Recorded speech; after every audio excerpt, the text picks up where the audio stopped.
আমি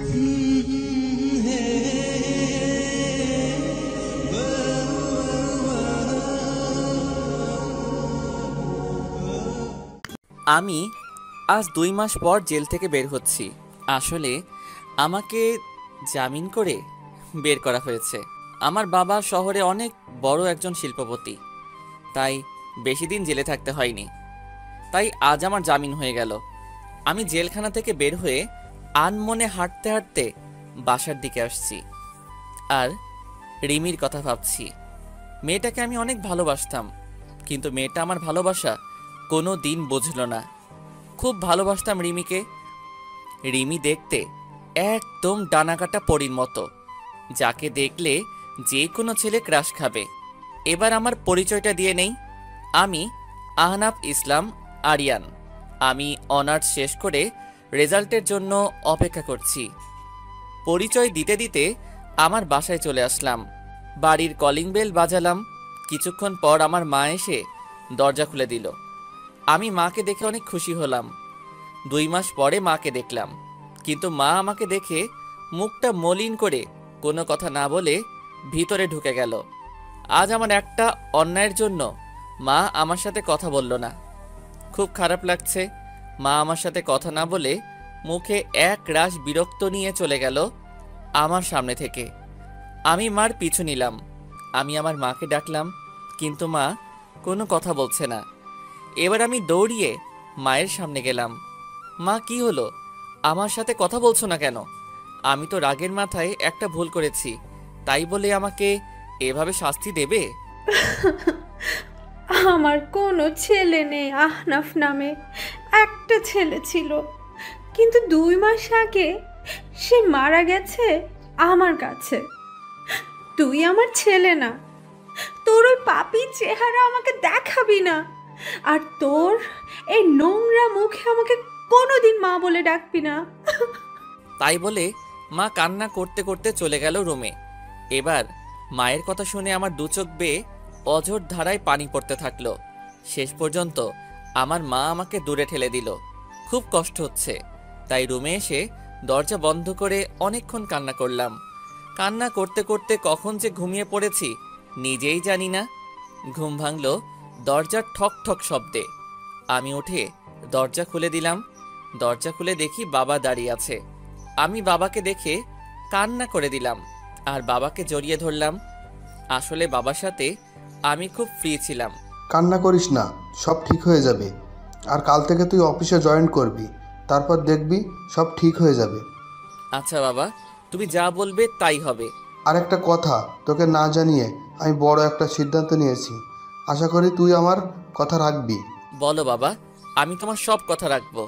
আমি তোর সাথে রিমির বিয়ে ঠিক করেছি, কারণ তোর জন্য রিমির জীবন নষ্ট হোক আমি তা চাই না। তাই আমি এই সিদ্ধান্তটা নিয়েছি। তুমি যা ভালো বোঝো তাই করো। আপনারা ভাবছেন এই রিমিটা কে? আসুন 2 মাস আগের কাহিনী বলছি। সকালে ঘুমিয়ে আছি, হঠাৎ ফোনের শব্দে ঘুম ভেঙে গেল। আমি বিরক্ত হয়ে ফোনটা রিসিভ করলাম।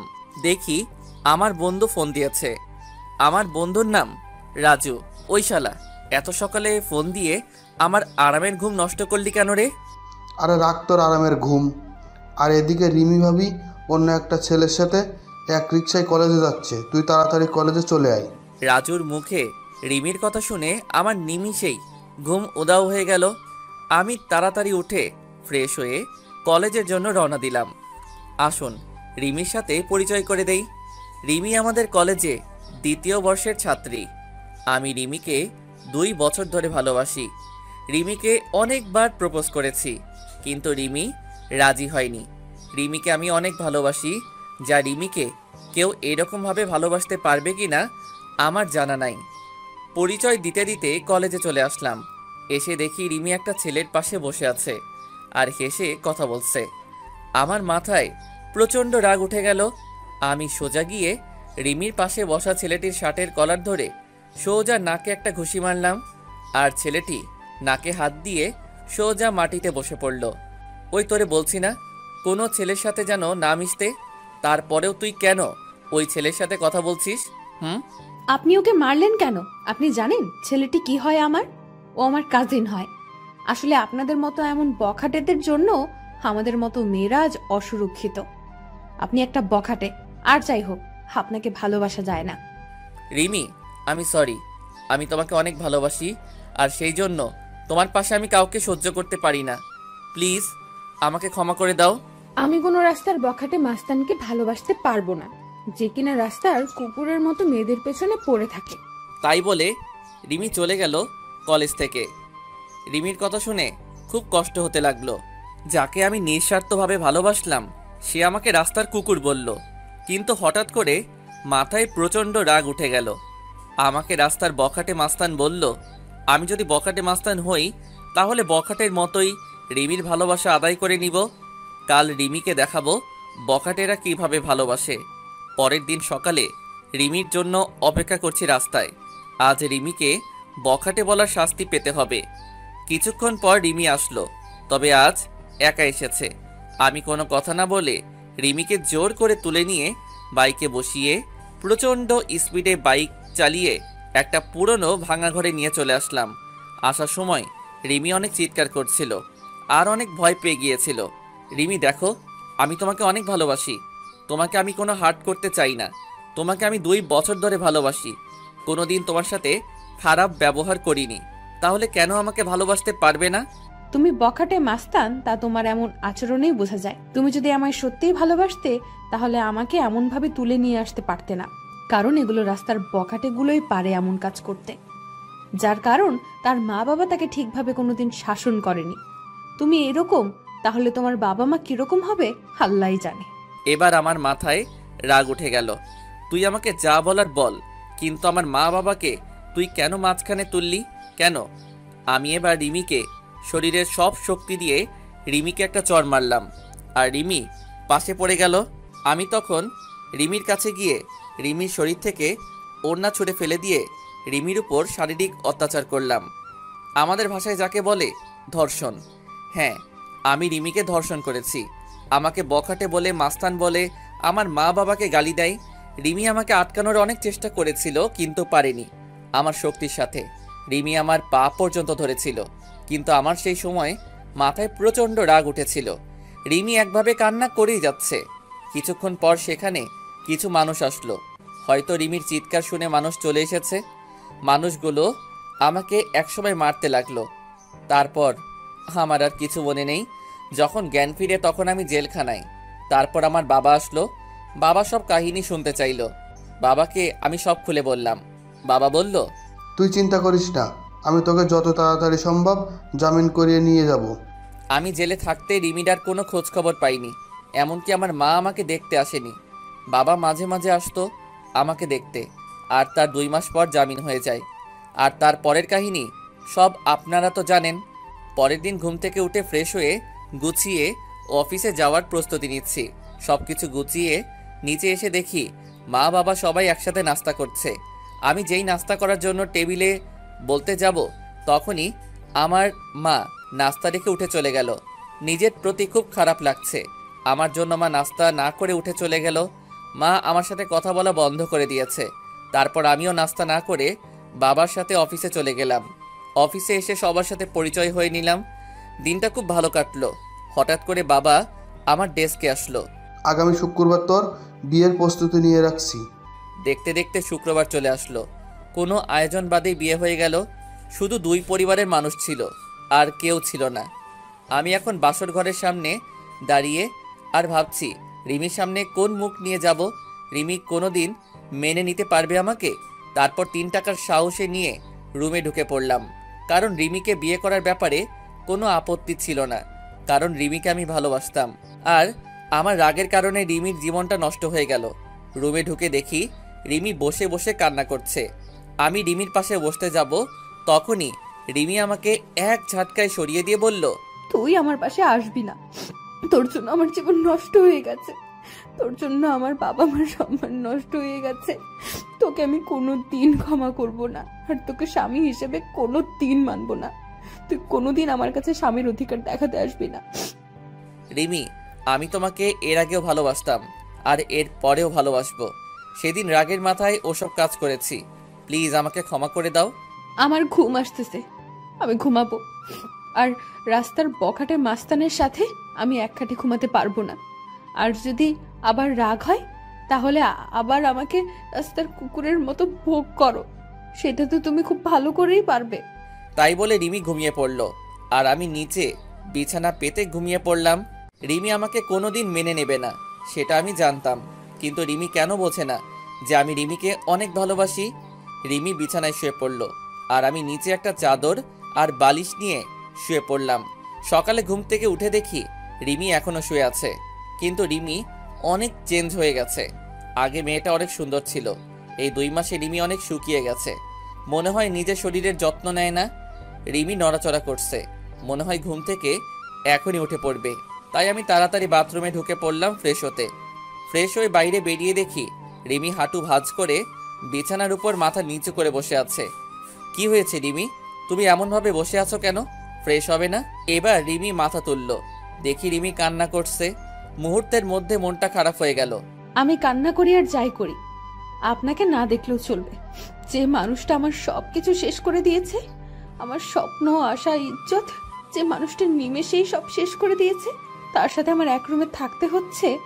কতটা ঘৃণা করি আপনাকে জানেন আপনি? আপনাকে দেখলে আমার মনে হয় যে নিজেকে শেষ করে দেই। আর আজ পরিস্থিতির কারণে আপনি আমার স্বামী, তাই আমি আমার মতো থাকবো আর আপনি আপনার মতো।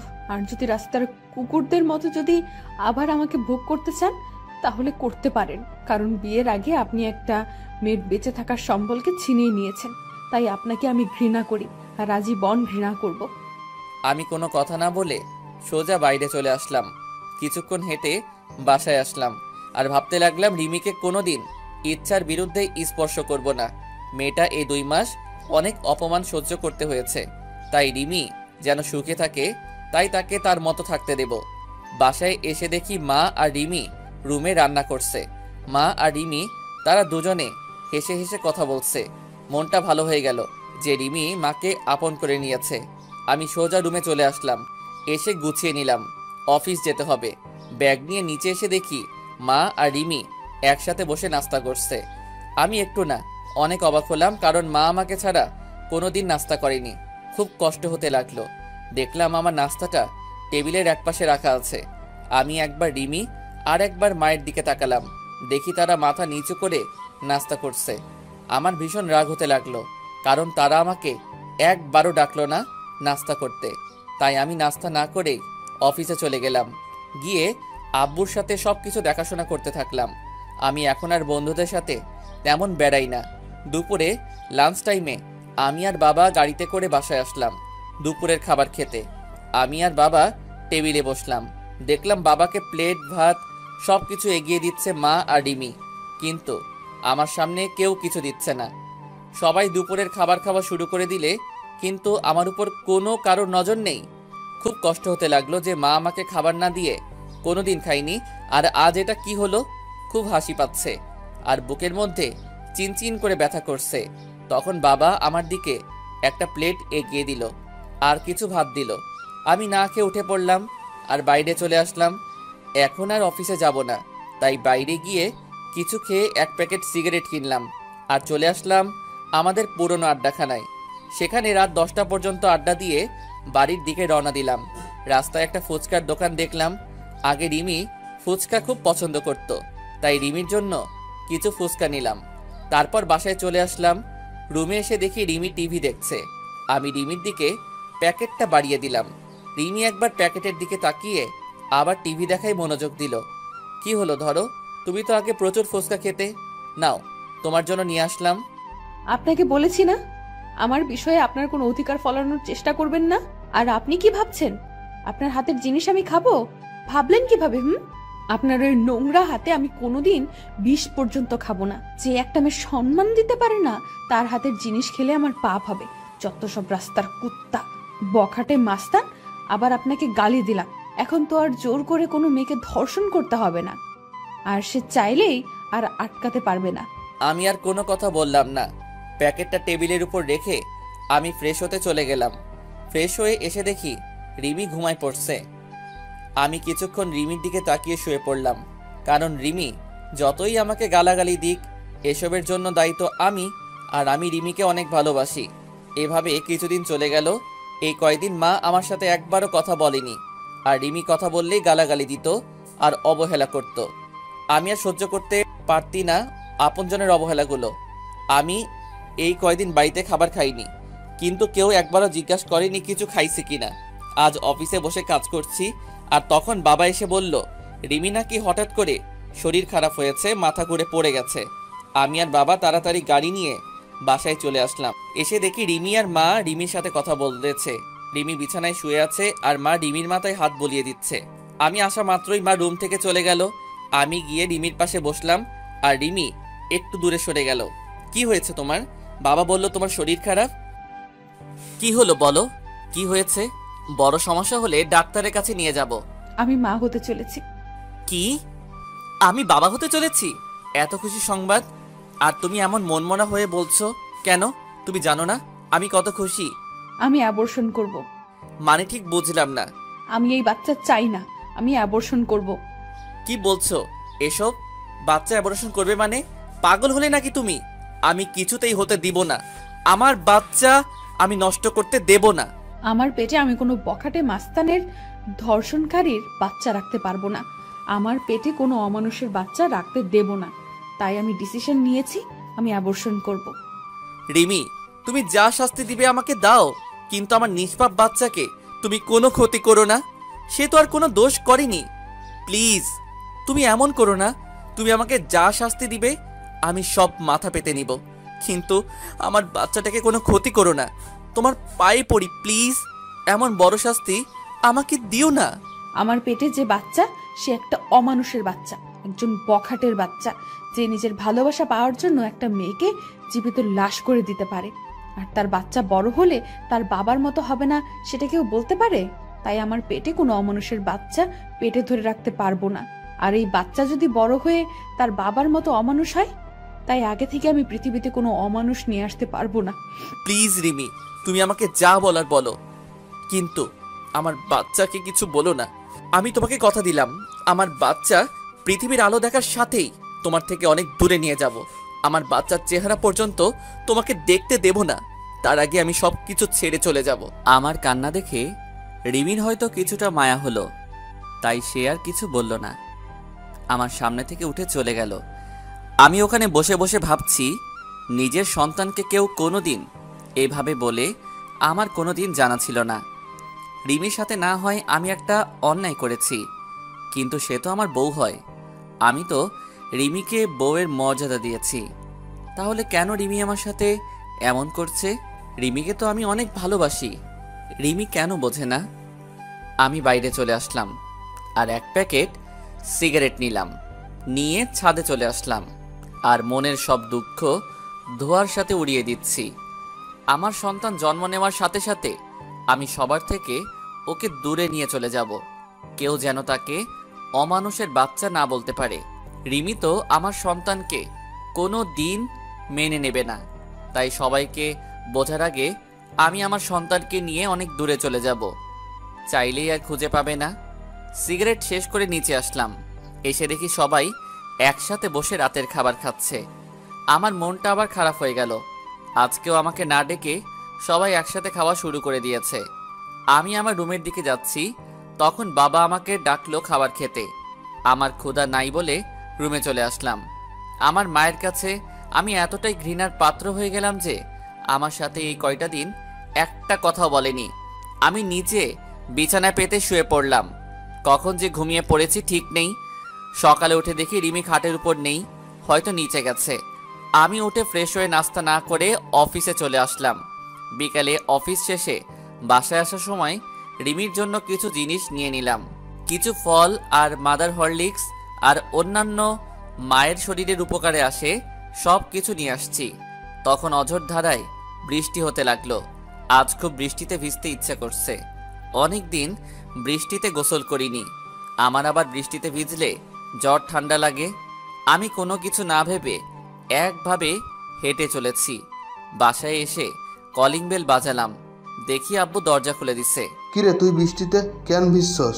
তোর জ্বর আসবে। কিছু হবে না, অনেকদিন পর বৃষ্টিতে ভিজেছি তাই ভালো লাগছে। আমার রুমে চলে আসলাম। এসে দেখি রিমি জানালার গ্রিল ধরে এক মনে বাইরে তাকিয়ে আছে।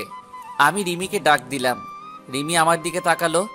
আমি রিমির হাতে ফল আর হরলিক্সের প্যাকেটটা দিতে যাব, তখন রিমি চিৎকার করে রেগে বলল, আপনাকে এইসব আনতে বলেছে কে? এসব ঢঙের কোনো দরকার নেই। আমার জীবনটা শেষ করে এখন নাটক করতে আসছে। যত সব ঢং দেখলে বাঁচি না। আর আপনি ভাবলেন কি করে একটা অমানুষের হাতের জিনিস আমি খাবো? যদি সারাদিন না খেয়েও থাকি তবুও আপনার মতো একটা মানুষের কোনো জিনিস খাবো না। রিমি, আমি এসব কিছু আনতে চাইনি, শুধু আমাদের বাচ্চাটার জন্য নিয়ে এসেছি। তুমি আমাকে যেভাবে শাস্তি দেবার দাও, আমাদের বাচ্চাটাকে কোনো শাস্তি দিও না। তুমি এগুলো আমার বাচ্চার জন্য নিয়মিত খাও। আমাদের বাচ্চা মানে শুধু আপনার বাচ্চা, আমার কোনো বাচ্চা নেই। তাও আবার আপনার মতো একটা জানোয়ারের বাচ্চা নেব আমি? কোনোদিন না, কোনো দিন সম্ভব না। আচ্ছা, শুধু আমার বাচ্চা তোমাকে বাচ্চার মা বলে, আমি কোনোদিন পরিচয় দেব না। তুমি নিশ্চিন্তে থাকতে পারো। শুধু আমার বাচ্চাটার জন্য এগুলো নাও। এবার রিমি রাগী মুখে আমার হাত থেকে প্যাকেট নিয়ে অন্য রুমে চলে গেল, আর আমি ফ্রেশ হতে চলে গেলাম। ফ্রেশ হয়ে এসে দেখি রিমি বিছানায় শুয়ে পড়ছে। আমি ফ্লোরে বিছানা পেতে শুয়ে পড়লাম। মাঝরাতে আমার শরীরে কাঁপুনি দিয়ে জ্বর আসলো। আমি একটা চাদর নিয়ে শুয়ে পড়লাম। যখন ঘুম ভাঙল তখন দেখি সকাল 12টা বেজে গেছে, আর আমার পাশে বাবা বসে আছে আর মাথায় পানি দিচ্ছে। তাহলে সারা রাত আমার শরীরে জ্বর ছিল, কিন্তু রিমির তো জানার কথা যে আমার জ্বর এসেছে। হয়তো রিমি আমার উপর ঘৃণা করে, আমার শরীরে হয়তো স্পর্শ করেনি। বাবা, তুমি এখানে? রিমি মাথায়। সকালে অফিসে গিয়ে দেখি তুই আসিসনি, আবার ফোন বন্ধ। তাই আমি বাড়িতে এসে দেখি তুই জ্বরে শরীর কাঁপুনি দিয়ে উঠছে, তাই আমি মাথায় পানি দিয়ে দিচ্ছি। আসলে বাবা সব জানে যে রিমি আর মা আমার সাথে কথা বলে না, তাই হয়তো বাবা আমার খোঁজ খবর নিচ্ছে। আমার চোখ দিয়ে কয়েক ফোঁটা পানি বের হয়ে গেল। আমার মায়ের জন্য আমার উপর একটু মায়া হলো না। আর রিমিকে তো আমি নিজের থেকেও ভালোবাসি। তাহলে রিমি অন্তত একটু দেখতো যে আমি মারা গেছি না বেঁচে আছি। বাবা কিছু খাবার নিয়ে আসবে, রাতে থেকে কিছু খাওয়া হয়নি। একটু বস, আমি বৌমাকে পাঠিয়ে দিচ্ছি। না বাবা, দরকার নেই, আমি বাইরে থেকে খেয়ে নেব। আমি সব বুঝি রে বাবা, মেয়েটা তোকে এখনও ক্ষমা করতে পারেনি। আমি নিয়ে আসছি খাবার। তাই বলে বাবা চলে গেল নিচে খাবার আনতে, আর আমি বিছানায় শুয়ে আছি। তখন রিমি রুমে আসলো, আর আমার দিকে একবার তাকিয়ে নিজের কাজ সেরে আবার রুমের বাইরে চলে গেল। আমি যেই মেয়েটাকে নিজের জীবনের চাইতেও বেশি ভালোবাসি, সেই মেয়েটা আমার প্রতি একটু মায়া কাজ করে না। যেদিন আমি থাকবো না সেদিন বুঝতে পারবে কতটা ভালোবেসেছিলাম তাকে আমি। সেদিন হয়তো আর আমাকে পাবে না, সব কিছু মায়া ত্যাগ করে চলে যাব। তখন আমার উপরে আর কারো রাগ থাকবে না, কেউ আমাকে অমানুষ জানোয়ার বখাটে বলবে না। তারপর বাবা আমাকে খাবার দিয়ে গেল, আমি খেয়ে নিলাম। তারপর বিকালের দিকে একটু শরীরটা ভালো হলো, আমি আস্তে আস্তে উঠে বাইরে চলে আসলাম আর কিছু খেয়ে নিলাম। এভাবে চলে গেল 2 দিন। এই 2 দিন আমার শরীরে হালকা জ্বর ছিল, কিন্তু মা, রিমি কেউ আমাকে দেখেনি, সবাই অবহেলা করেছে। এখন কেমন যেন নিজেকে শেষ করে দিতে ইচ্ছা করছে। নিজের আপনজনের এমন অবহেলা সহ্য হচ্ছে না। আমি বাসার খাবার খুবই কমই খাই, বেশিরভাগই বাইরে খাই। আজ আবার একটু অফিসে আসলাম, এসে কিছু কাজ করে বাসায় আসার সময় রিমির জন্য কিছু জিনিস কিনলাম, যাতে আমার বাবুটা রিমির ভেতরে সুস্থ থাকে। মা আমার সাথে একদম কথা বলা বন্ধ করে দিয়েছে। আমি আগ বাড়িয়ে কথা বলতে গেলেও মা কথা বলে না, আর রিমি আমার সাথে যখনই কথা বলতে আসে তখনই রাগ দেখিয়ে আর গালাগালি করে। এইভাবে চলে গেল 7 মাস। এখন রিমি একটু একটু করে নিজের শরীরের উপরে যত্ন নেওয়া শুরু করছে। হয়তো নিজের সন্তান, তাই একটু মায়া হচ্ছে। এখন রিমির যা যা প্রয়োজন সব বাবাকে বলে, আর বাবা আমাকে বলে আমি সেগুলো নিয়ে আসি। মাঝে মাঝে দেখি রিমি নিজের পেটে আলতো করে হাত বোলায় আর নিজে নিজে কথা বলে। খুব আস্তে আস্তে কথা বলে, আমি শুনতে পারি না, মানে নিজের সন্তানের সাথে কথা বলে। এসব দেখে খুব ভালো লাগে যে রিমি তার পেটের সন্তানকে একটু একটু করে ভালোবাসতে শিখেছে। হাজার হলেও মা সে। আর রিমি আগে সবসময় কেন মনমরা আর উদাস হয়ে থাকতো, এখন আর আগের মতো থাকে না, আবার আগের মতো স্বভাবটা ফিরে আসছে। আর এখন রিমি আমার দিকে কেন আর চোখে তাকায়, তবে মাঝে মাঝে আমি সেগুলো দেখেও না দেখার ভান করে থাকি। হয়তো নিজের বাচ্চার সাথে সাথে আমার উপরও একটু একটু মায়া জন্মাতে শুরু করছে, কিন্তু সেদিক থেকে আমার কোনো ইচ্ছাই নেই। আমি সারাদিন আমার মতো থাকি, আর রিমি রিমির মতো। আজ মাঝরাতে হঠাৎ করে ঘুমটা ভেঙে গেল, উঠে দেখি রিমি ঘুমিয়ে আছে, আর এতটা হাত রিমির পেটের উপর, হয়তো বাচ্চাকে আদর করতে করতে ঘুমিয়ে পড়েছে। আমি এবার উঠে রিমির পাশে গিয়ে বসলাম, আর আমার হাতটা রিমির পেটে আলতো করে রাখলাম। খুব ভালো লাগছে আমার। ছোট বাবুটা রিমির মধ্যে আস্তে আস্তে বড় হচ্ছে। আমি আস্তে আস্তে মাথাটা নিচু করে রিমির পেটে চুমু খেতে যাব, তখন রিমির ঘুমটা ভেঙে যায়। আর রিমির পেটে আমার হাত দেখে আর আমার মুখটা রিমির পেটের কাছে দেখে রিমির চোখ রাগে ভরে গেল। আর রিমি আমাকে আমার পাওনাটা বুঝিয়ে দিল। রিমি আমাকে 2টা চড় মারলো আর আমাকে ধাক্কা দিয়ে দূরে সরিয়ে দিল। আমি গালে হাত দিয়ে রিমির দিকে এক দৃষ্টিতে তাকিয়ে আছি, আর রিমির চোখ দিয়ে যেন আগুন বের হচ্ছে। কুত্তা, তুই আমার কাছে কেন এসেছিস? আমার জীবনটা নষ্ট করে তোর শান্তি হয়নি? ছোট লোক একটা, তোর কোনো মনুষ্যত্ব বোধ নেই। তুই দেখছিস আমার পেটে 7 মাসের বাচ্চা, তারপরে তুই কিভাবে আমার কাছে আসছিস? হ্যাঁ, তোর মতো জানোয়ারকে আমার আর বিশ্বাস নেই। ছি ছি ছি, মনে হচ্ছে আমি এক্ষুনি এই পৃথিবী ছেড়ে চলে যাই। প্লিজ রিমি, তুমি বিশ্বাস করো, আমার কোনো খারাপ উদ্দেশ্য ছিল না। আমি আমার সন্তানকে একটু স্পর্শ করতে চেয়েছিলাম। তুমি বিশ্বাস করো, আমার কোনো খারাপ উদ্দেশ্য ছিল না। বিশ্বাস করব তোকে? তুই ভাবলি কি করে তোর মতো একটা ছোট লোক জানোয়ারের বাচ্চা কুকুরকে বিশ্বাস করব? আমার ভাবতেও ঘৃণা হচ্ছে যে একটা 7 মাসের গর্ভবতী মায়ের কাছে তোর আসতে একটু বিবেকে বাঁধলো না। আজ থেকে তুই আর এই রুমে থাকতে পারবি না। তোকে আস্তে আস্তে মেনে নিতে চেয়েছিলাম, কিন্তু তুই কোনোদিন ভালো হবি না। আসলে রাস্তার কুকুর কোনোদিন ভালো হয় না। আমি আর কিছু না বলে বাইরে চলে আসলাম। এসে ছাদে চলে আসলাম। খুব কষ্ট হচ্ছে আমার। রিমি আবার আমাকে ভুল বুঝলো। আমি তো আমার সন্তানকে একটু স্পর্শ করতে চেয়েছিলাম, আর রিমি আমাকে থাপ্পড় মারলো। নিজের অজান্তেই চোখ দিয়ে 2 ফোঁটা নোনা পানি বের হলো। আজকে নিজেকে শেষ করে দিতে ইচ্ছা হচ্ছে, কিন্তু আমাকে বেঁচে থাকতে হবে। আমার সন্তানের জন্য আমাকে বেঁচে থাকতে হবে, নইলে আমার মতো আমার সন্তানও এমন অবহেলা পাবে।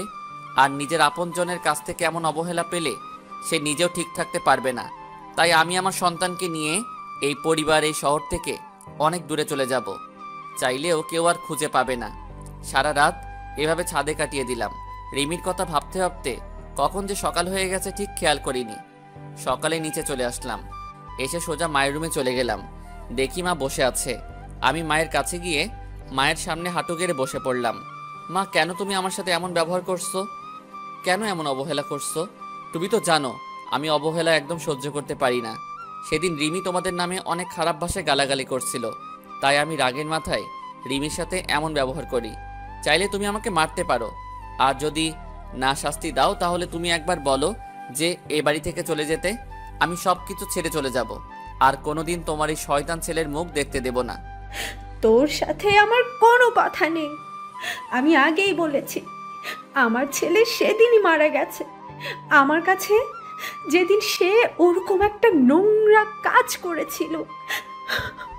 আর আমি কারো মা না, আমার কোনো ছেলে নেই। তুই যেখানে পারিস সেখানে চলে যা, আমার কিচ্ছু যায় আসে না। ঠিক আছে মা, আমি আর কোনোদিন তোমাকে মা বলে ডাকবো না। আমি চলে যাব, সবাইকে ছেড়ে চলে যাব। তখন এই শয়তানটার চেহারা তোমাকে আর দেখতে হবে না, আর কোনো অমানুষ তোমাকে মা বলে ডাকবে না।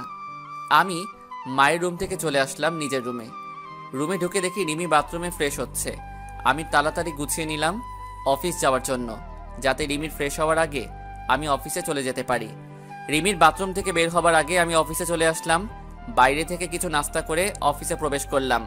সারাদিন অফিস করে বিকালে যখন ছুটি হলো, তখন ভাবলাম এখন বাসায় গেলে রিমি মা হয়তো আমাকে দেখে আবার বিরক্ত হতে পারে। তাই একটু পার্কে বসে বন্ধুদের সাথে আড্ডা দিয়ে রাত 12টার সময় বাসায় আসলাম। বাসায় এসে অন্য রুমে ঘুমাতে চলে গেলাম। আজ আর নিজের রুমে ঘুমাতে যাইনি, কারণ রিমি আমাকে দেখলে আবার রাগ করবে।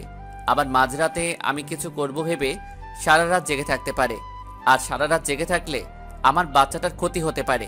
তাই আজ অন্য রুমে ঘুমিয়ে পড়লাম। এভাবে আরও 1 মাস চলে গেল। এই 1 মাসে আমি কারোর সাথে কথা বলিনি, মানে কেউ আমার সাথে কথা বলেনি। শুধু বাবা কথা বলতো আমার সাথে, আর কথা বলবে কিভাবে? আমার সাথে এখন কারো দেখা হয় না। খুব সকালে উঠে অফিস চলে যাই, আর ফিরি অনেক রাত করে, তাই কারোর সাথে দেখা হয় না। আর যদিও ভুল করে মা অথবা রিমির সামনে চলে আসে, তখন আমি মাথা নিচু করে চলে আসি।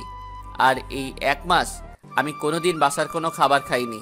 হয়তো আমার জন্য রান্না করা বন্ধ হয়ে গেছে। একদিন সকালে আমার ঘুম থেকে উঠতে দেরি হয়ে গেছে, তাই আজ আর সকালে বাসা থেকে বের হতে পারিনি।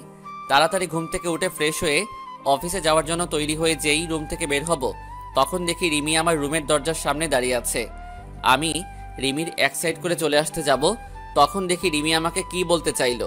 আমি শুনেও না শোনার ভান করে চলে আসলাম। হয়তো বলতে চেয়েছিল যে কিছু ফল আর কিছু হেলদি খাবার কিনে আনার জন্য বলতে চাইছিল। তাছাড়া রিমি আমার সাথে কেন কথা বলবে? তাই আমি অফিসে চলে আসলাম। সারাদিন অফিস করে অফিস শেষে ফলের দোকানে গিয়ে অনেক ফল, মাদার হরলিক্স সব কিছু কিনলাম। কিনে বাবার কাছে গেলাম। বাবার কাছে ফলের প্যাকেটটা দিয়ে বললাম এইগুলো রিমিকে দিতে। বাবা কিছুক্ষণ আমার দিকে তাকিয়ে রইল। বাবা সব কিছু জানে যে মা আর রিমি আমার সাথে কথা বলে না, কিন্তু বাবা কিছু বলতে পারে না। দোষটা তো আমারই ছিল। তারপর অফিস শেষ করে রাত 11:30-এ বাসায় আসলাম। দেখি সব রুমে লাইট অফ মনে হয়, সবাই ঘুমিয়ে পড়ছে। আমি আমার রুমে ঢুকে কাপড় চেঞ্জ করে ফ্রেশ হতে চলে গেলাম বাথরুমে।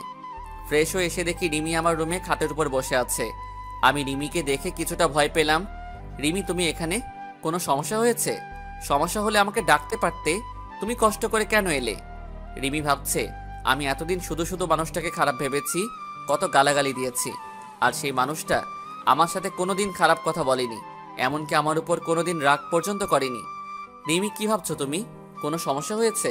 আর আমি তো বাবার কাছে সব কিছু কিনে দিয়েছি। কোনো কিছু কিনতে ভুলে গেলে বলো, আমি কাল সকালে ড্রাইভারকে দিয়ে পাঠিয়ে দেব। কিছু হয়নি, সবকিছু ঠিক আছে। আপনি রাতে কিছু খেয়েছেন? মনে হয় কিছু খাননি। চলেন আপনাকে খাবার বেড়ে দিই। আমি রিমির কথা শুনে মনে হলো আকাশ থেকে পড়লাম। রিমি আমাকে খাবার জন্য বলছে। খুব অবাক হলাম। আমার খাওয়া নিয়ে কারো চিন্তা করতে হবে না। আর তুমি এত রাত পর্যন্ত জেগে আছো কেন? শরীর খারাপ করবে, যাও ঘুমিয়ে পড়ো। আর এতদিন যখন কেউ আমাকে খাবার খেতে ডাকেনি, আর এখন না ডাকলেই চলবে। তুমি যাও ঘুমিয়ে পড়ো। বেশি রাত জাগলে আমার সন্তানের আবার ক্ষতি হতে পারে, আর আমি চাই না আমার জন্য আমার সন্তানের কোনো ক্ষতি হোক। আসলে সেদিন রাতে আপনাকে ওইভাবে দেখে খুব ভয় আর রাগ উঠে গিয়েছিল, তাই আপনার সাথে সেদিন খারাপ ব্যবহার করেছিলাম। এখন আর ওগুলো নিয়ে আমি আর ভাবি না, সবকিছু অভ্যাস হয়ে গেছে। এখন আর মন খারাপ হয় না। তাই বলে আমি চাদর টেনে শুয়ে পড়লাম, আর রিমি মুখটা মলিন করে চলে গেল। আর আমি ভাবতে থাকলাম, রিমি এতদিন পরে আমার সাথে কথা বলল, খুব ভালো লাগছে। রিমি তাহলে আমাকে ফিল করতে শুরু করেছে। কিন্তু আগেরকার কথা মনে পড়তেই সবকিছু অন্ধকার হয়ে গেল। রিমির বলা সেই পুরনো কথাগুলো মনে পড়তেই আবার আমার মনটা বিষণ্ণতায় ছেয়ে গেল।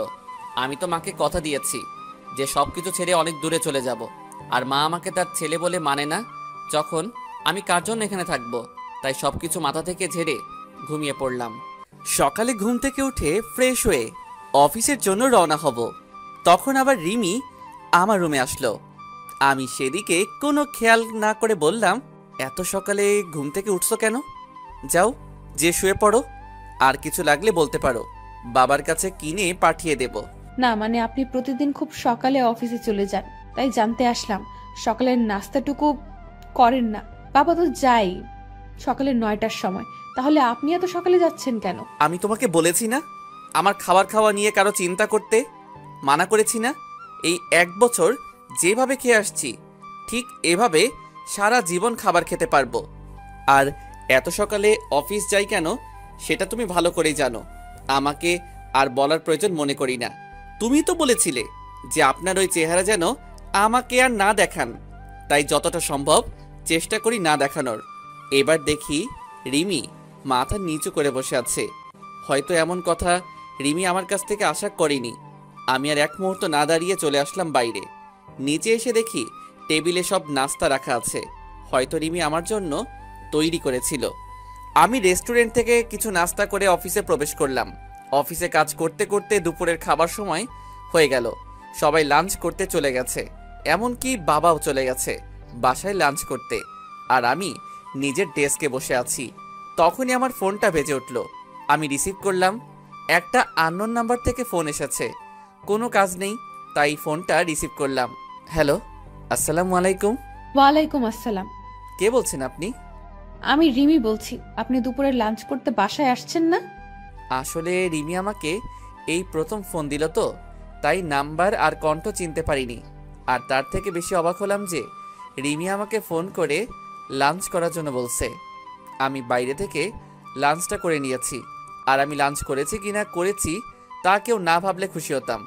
এতদিন যখন কেউ কোনো খোঁজ খবর রাখিনি, তাই এখনো খোঁজ খবর না রাখলে আমি না খেয়ে মরবো না। মিথ্যা বললাম।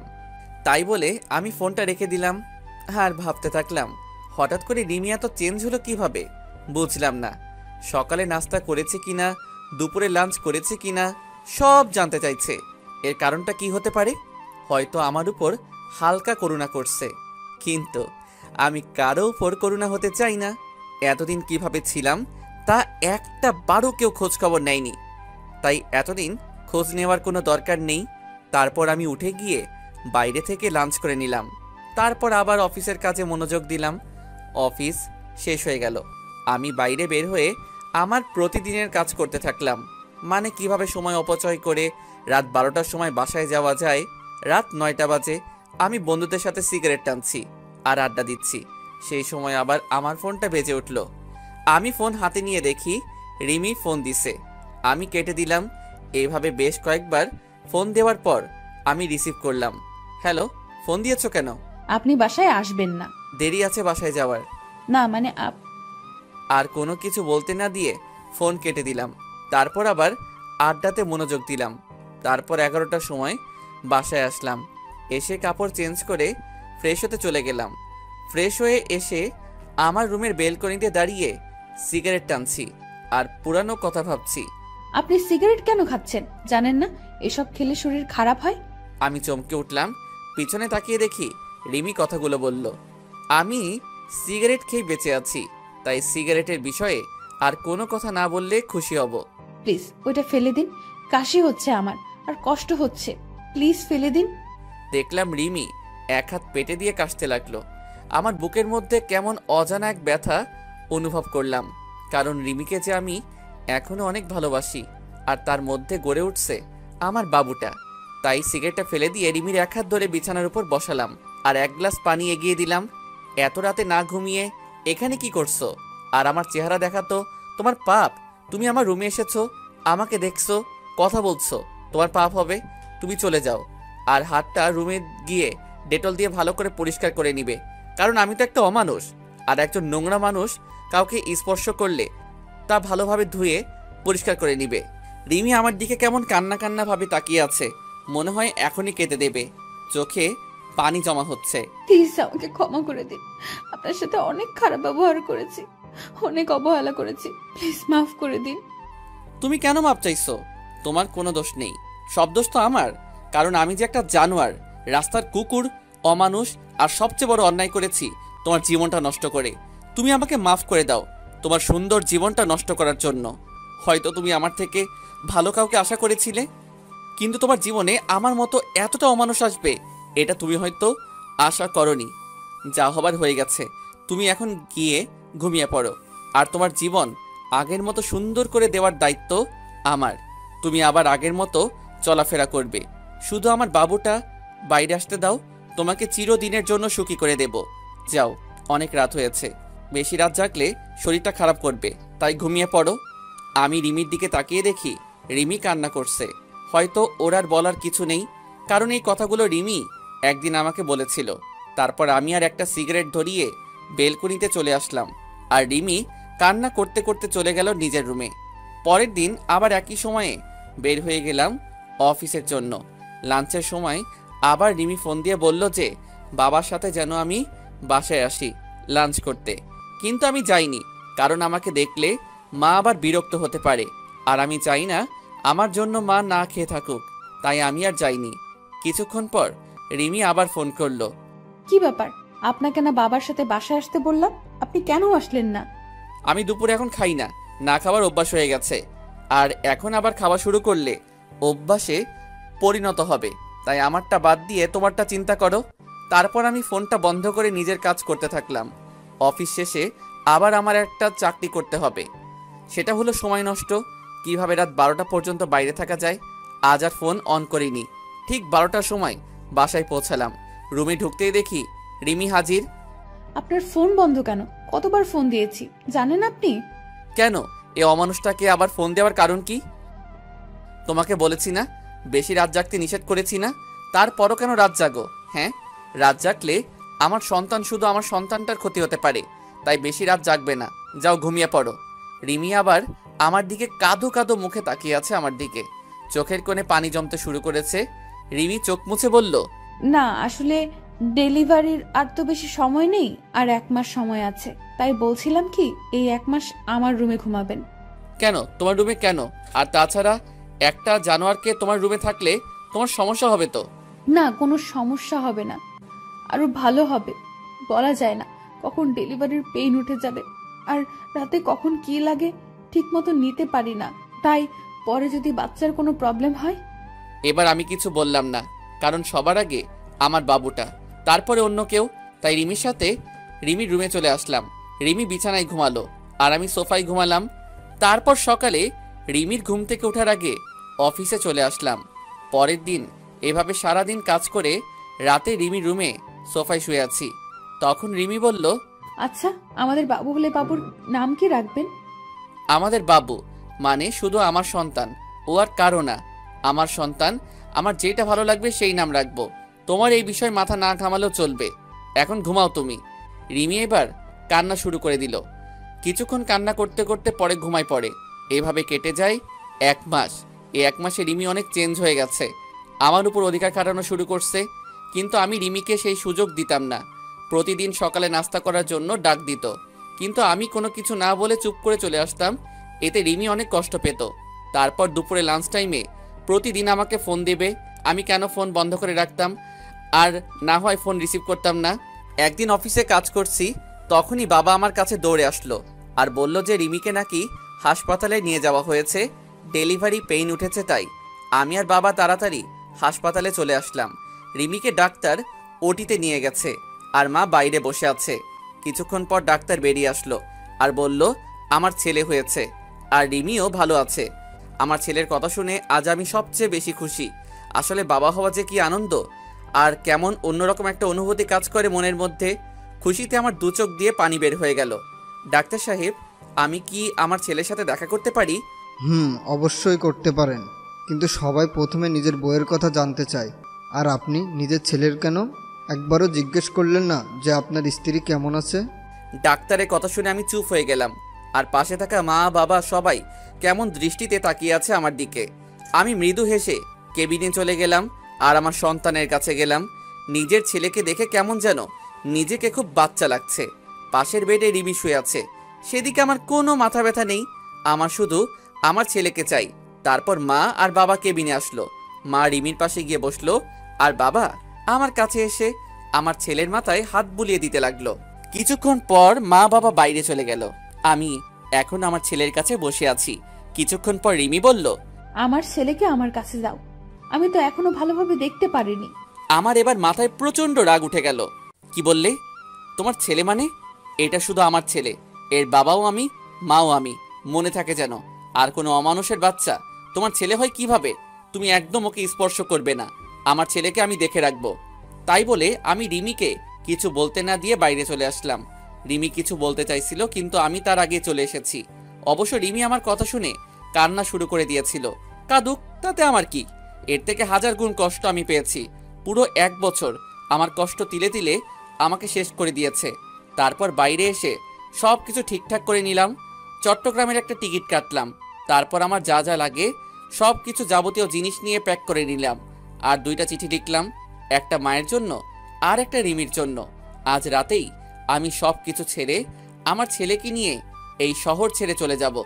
তারপর আমি দুপুরের পরে আবার হাসপাতালে গেলাম। গিয়ে দেখি রিমির পাশে আমার ছেলে চুপটি করে শুয়ে আছে। এতে আমার রাগটা আরো বেশি হয়ে গেল। আমি তাড়াতাড়ি গিয়ে রিমির পাশ থেকে আমার ছেলেটাকে তুলে নিলাম। ওই, তোকে না আমি মানা করেছি আমার ছেলেকে স্পর্শ করতে? তাও তুই কেন ধরেছিস? তুই কি ভুলে গেছিস আগের কথা? তুই কি বলে গালাগালি দিয়েছিলি আমার আর আমার ছেলেকে? তারপরও তুই কিভাবে ওকে কোলে নিস? হ্যাঁ, প্লিজ আনাফ, আমাকে ক্ষমা করে দাও। আমি আমার ভুল বুঝতে পেরেছি।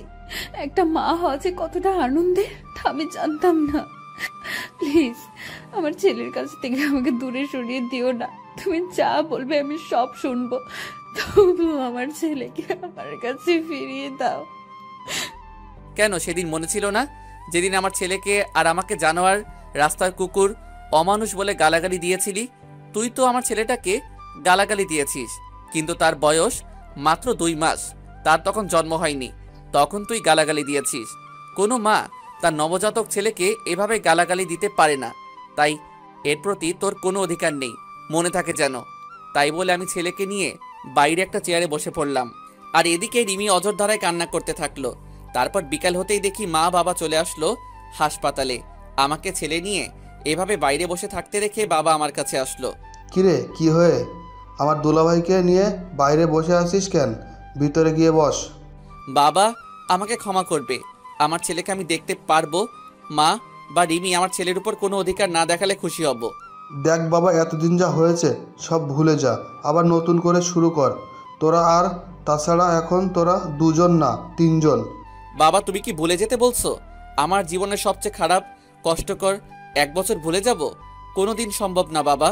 এতদিন আমাকে যেমন অবহেলা করে এসেছে, তেমনই আমি চাই না আমার ছেলেটা সব সময় আমার মতো অবহেলা নিয়ে বড় হোক। বাবা তুমি আমার আর আমার ছেলের নিয়ে কোনো চিন্তা করতে হবে না, তুমি শুধু মায়ের শরীরের দিকে খেয়াল রাখবে। তাই বলে আমি আমার ছেলেকে নার্সের কাছে দিয়ে বাইরে চলে আসলাম। তারপর সারাদিন বাইরে কাটিয়ে দিলাম। আমার চট্টগ্রামের বাস রাত 11:30 বেজে। তারপর সোজা হাসপাতালে চলে গেলাম। গিয়ে দেখি রিমি ঘুমিয়ে আছে, আর তার হাতের পাশে আমার বাবুটা ঘুমিয়ে আছে। আমি বাবুটাকে কোলে নিয়ে তারপর সেখানে একটা চিঠি রেখে আমার ছেলেকে নিয়ে সোজা বাস স্ট্যান্ডে চলে আসলাম। আর আমার মায়ের জন্য যে চিঠি, সেটা মা কাল সকালে পেয়ে যাবে। তারপর আমি ব্যাগপত্র নিয়ে বাসে উঠে পড়লাম, আর মোবাইলের সিমটা খুলে ভেঙে বাইরে ফেলে দিলাম। আজ সবাইকে ছেড়ে অনেক দূরে চলে যাচ্ছি, হয়তো কোনোদিন আর ফিরে আসা হবে না আমার প্রিয় শহর যশোরে। খুব কষ্ট হবে মা বাবাকে ছেড়ে, কিন্তু কি করব, আমার মা আমার সাথে 1 বছর কথা বলেনি, শুধু অবহেলা পেয়েছি। আর রিমিকে তো আমি ভালোবাসতাম, আমি চেয়েছিলাম সবকিছু ভুলে আবার নতুন করে রিমির সাথে সংসার শুরু করব, কিন্তু রিমি আমার নবজাতক বাচ্চাকে অবহেলা করছে। তার তো কোনো দোষ ছিল না, তাই আমি আর চাই না অবহেলা নিয়ে বেঁচে থাকতে। তাই অচেনা শহরে চলে আসলাম নতুন করে জীবন শুরু করতে। পরের দিন সকালে রিমি ঘুম থেকে উঠে দেখে তার ছেলে নেই, আর সেখানে একটা চিঠি রাখা আছে। এদিকে সকালে আহনাফের মায়ের কাছে একটা চিঠি পৌঁছাই দিল একটা অচেনা ছেলে। আহনাফের মা চিঠি পড়তে লাগলো। মা, তুমি যখন আমার চিঠিটা পাবে তখন হয়তো আমি তোমাদের থেকে অনেক দূরে চলে এসেছি নতুন করে জীবন শুরু করতে। মা, আমি জানি তোমাদের ছেড়ে থাকতে খুব কষ্ট হবে, কিন্তু তাও আমাকে মানিয়ে নিতে হবে। আমি যে 1 বছর তোমাদের কাছ থেকে অবহেলা পেয়েছি, সেটা আমি সহ্য করতে পারতাম না মা জান। খুব কষ্ট হতো, মাঝে মাঝে মনে হতো এই পৃথিবী ছেড়ে চিরতরে চলে যায়। কিন্তু আমি আমার ছেলের জন্য নিজের ক্ষতি করিনি, কারণ আমার যদি কিছু হয়ে যেত তাহলে আমার মতো আমার ছেলেটাকে এমন অবহেলা নিয়ে বড় হতে হতো। আর আপনজন অবহেলা করলে কতটা কষ্ট হয় শুধু আমি জানি। তাই আমি তোমাদের ছেড়ে অনেক দূরে চলে যাচ্ছি। আমি তো তোমার কাছে সেই 1 বছর আগে মারা গেছি, তাই আর তোমাদের ছেলে বলে পরিচয় দিতে হবে না। আর আমার এই পাপী নোংরা চেহারা তোমাকে আর দেখতে হবে না। তাই আমি আমার ছেলেকে নিয়ে অনেক দূরে চলে যাচ্ছি মা, যেখানে কোনো অবহেলা নেই। যদি কোনোদিন ভুল করে থাকি তাহলে ক্ষমা করে দিও মা। ইতি, তোমার অবহেলার পাও। আহনাফের মা চিঠিটা পড়া মাত্রই কান্না শুরু করে দিল, আর তাড়াতাড়ি উঠে হাসপাতালে যেতে লাগলো। এদিকে হাসপাতালে আহনাফের দেওয়ার চিঠি পড়তে থাকলো। রিমি, তুমি হয়তো জানো না, তোমাকে আগে 2 বছর যেভাবে ভালোবাসতাম ঠিক সেইভাবে এখনো ভালোবাসি, কিন্তু আমার ভালোবাসা তুমি বুঝলে না। মনে করেছিলাম জেল থেকে বের হয়ে আবার তোমাকে বিয়ে করে 2 জন সুখী থাকবো, কিন্তু বিয়ে হলেও আমরা সুখী হতে পারলাম না। তুমি যদি চাইতে তাহলে আমাদের সংসারটা আজ অন্যরকম হতো, কিন্তু তুমি চাওনি, কারণ আমি যে একটা অমানুষ জানোয়ার, তাই না? তুমি তো একদিন বলেছিলে আমার গর্ভে কোনো অমানুষের বাচ্চা ধারণ করতে পারবো না, কিন্তু আমি তোমার প্রতি কৃতজ্ঞ যে আমার ছেলেটাকে তোমার গর্ভে ধারণ করার জন্য। আর তুমি যেদিন আমাকে ভুল বুঝে থাপ্পড় মেরেছিলে সেদিন জানো কতটা কষ্ট পেয়েছিলাম। আর তুমি কি বলেছিলে? আমাকে ক্ষমা করে দাও। আমি সেদিন রাগের মাথায় উল্টাপাল্টা বলে ফেলেছি। রিমি, তুমি কি জানো মানুষ রাগের মাথায় সবসময় সত্যি কথা বলে, আর তাই সেদিন তুমি যা বলছো হয়তো সব সত্যি। আর আমি তোমার জীবন নষ্ট করেছিলাম, আজ সেই জীবন থেকে আমি চিরদিনের জন্য আমার ছেলেকে নিয়ে চলে যাচ্ছি। তুমি তো একদিন বলেছিলে তোর মতো পাপীর চেহারা আমি দেখতে চাই না, তাই আমি তোমার কথা রাখার জন্য চলে যাচ্ছি। আর আমার ছেলেকে আর কোনোদিন অমানুষ বলে গালাগালি করো না। তুমি পারলে যতদিন গালাগালি করো আমাকে করো, আমার ছেলেকে আমি কেমন ভাবে গড়ে তুলবো জানি না, কিন্তু তোমাদের মতো অবহেলা করব না যেভাবে তোমরা আমাকে করছো। তাই আমি চিরদিনের জন্য তোমাদের ছেড়ে চলে যাচ্ছি কোনো এক অজানা শহরে। যদি পারো আমাকে ক্ষমা করে দিও, হিতি একটা অমানুষ। রিমি আহনাফের চিঠি পেয়ে পাগলের মতো কান্না করতে থাকলো আর আহনাফ বলে চিৎকার করতে থাকলো। তখনই আহনাফের মা আসলো রুমে, আর রিমি আহনাফের মাকে জড়িয়ে ধরে চিৎকার করে কান্না করতে থাকলো আর বারবার আহনাফ ফিরিয়ে আসো, আমার ছেলেকে ফিরিয়ে দাও বলে চিৎকার করে কান্না করতে থাকলো। আর এদিকে আহনাফ তার ছোট ছেলেকে নিয়ে এক অচেনা শহরে চলে আসলো। কাউকে চিনে না, কোথায় থাকবে আহনাফ নিজেই জানে না। পরের দিন আমি আমার ছেলেকে নিয়ে একটা চায়ের দোকানে বসে আছি। আমি হালকা নাস্তা করে আমার ছেলের জন্য দুধ কিনে তাকে কষ্ট করে খাওয়ালাম। অনেক হয়েছে, এবার আমার ছেলের একটা নাম রাখতে হবে, তাই আমার ছেলের নাম আব্দুল্লাহ আল সামি রাখলাম, কিন্তু আমি তাকে সামি বলেই ডাকবো, আপনারাও ডাকতে পারেন সামি বলে। তারপর দোকানে আর কিছুক্ষণ বসে থাকার পরে হঠাৎ করে দোকানদার বলল, কি ব্যাপার, আপনি এতটুকু বাচ্চা নিয়ে এভাবে ঘুরে বেড়াচ্ছেন কেন? আর বাচ্চার মা কোথায়? আসলে আমি এই শহরে নতুন, তাই কাউকে চিনি না, আর থাকার একটা জায়গাও নেই, আর বাচ্চার মা নেই, আমি তার মা বাবা।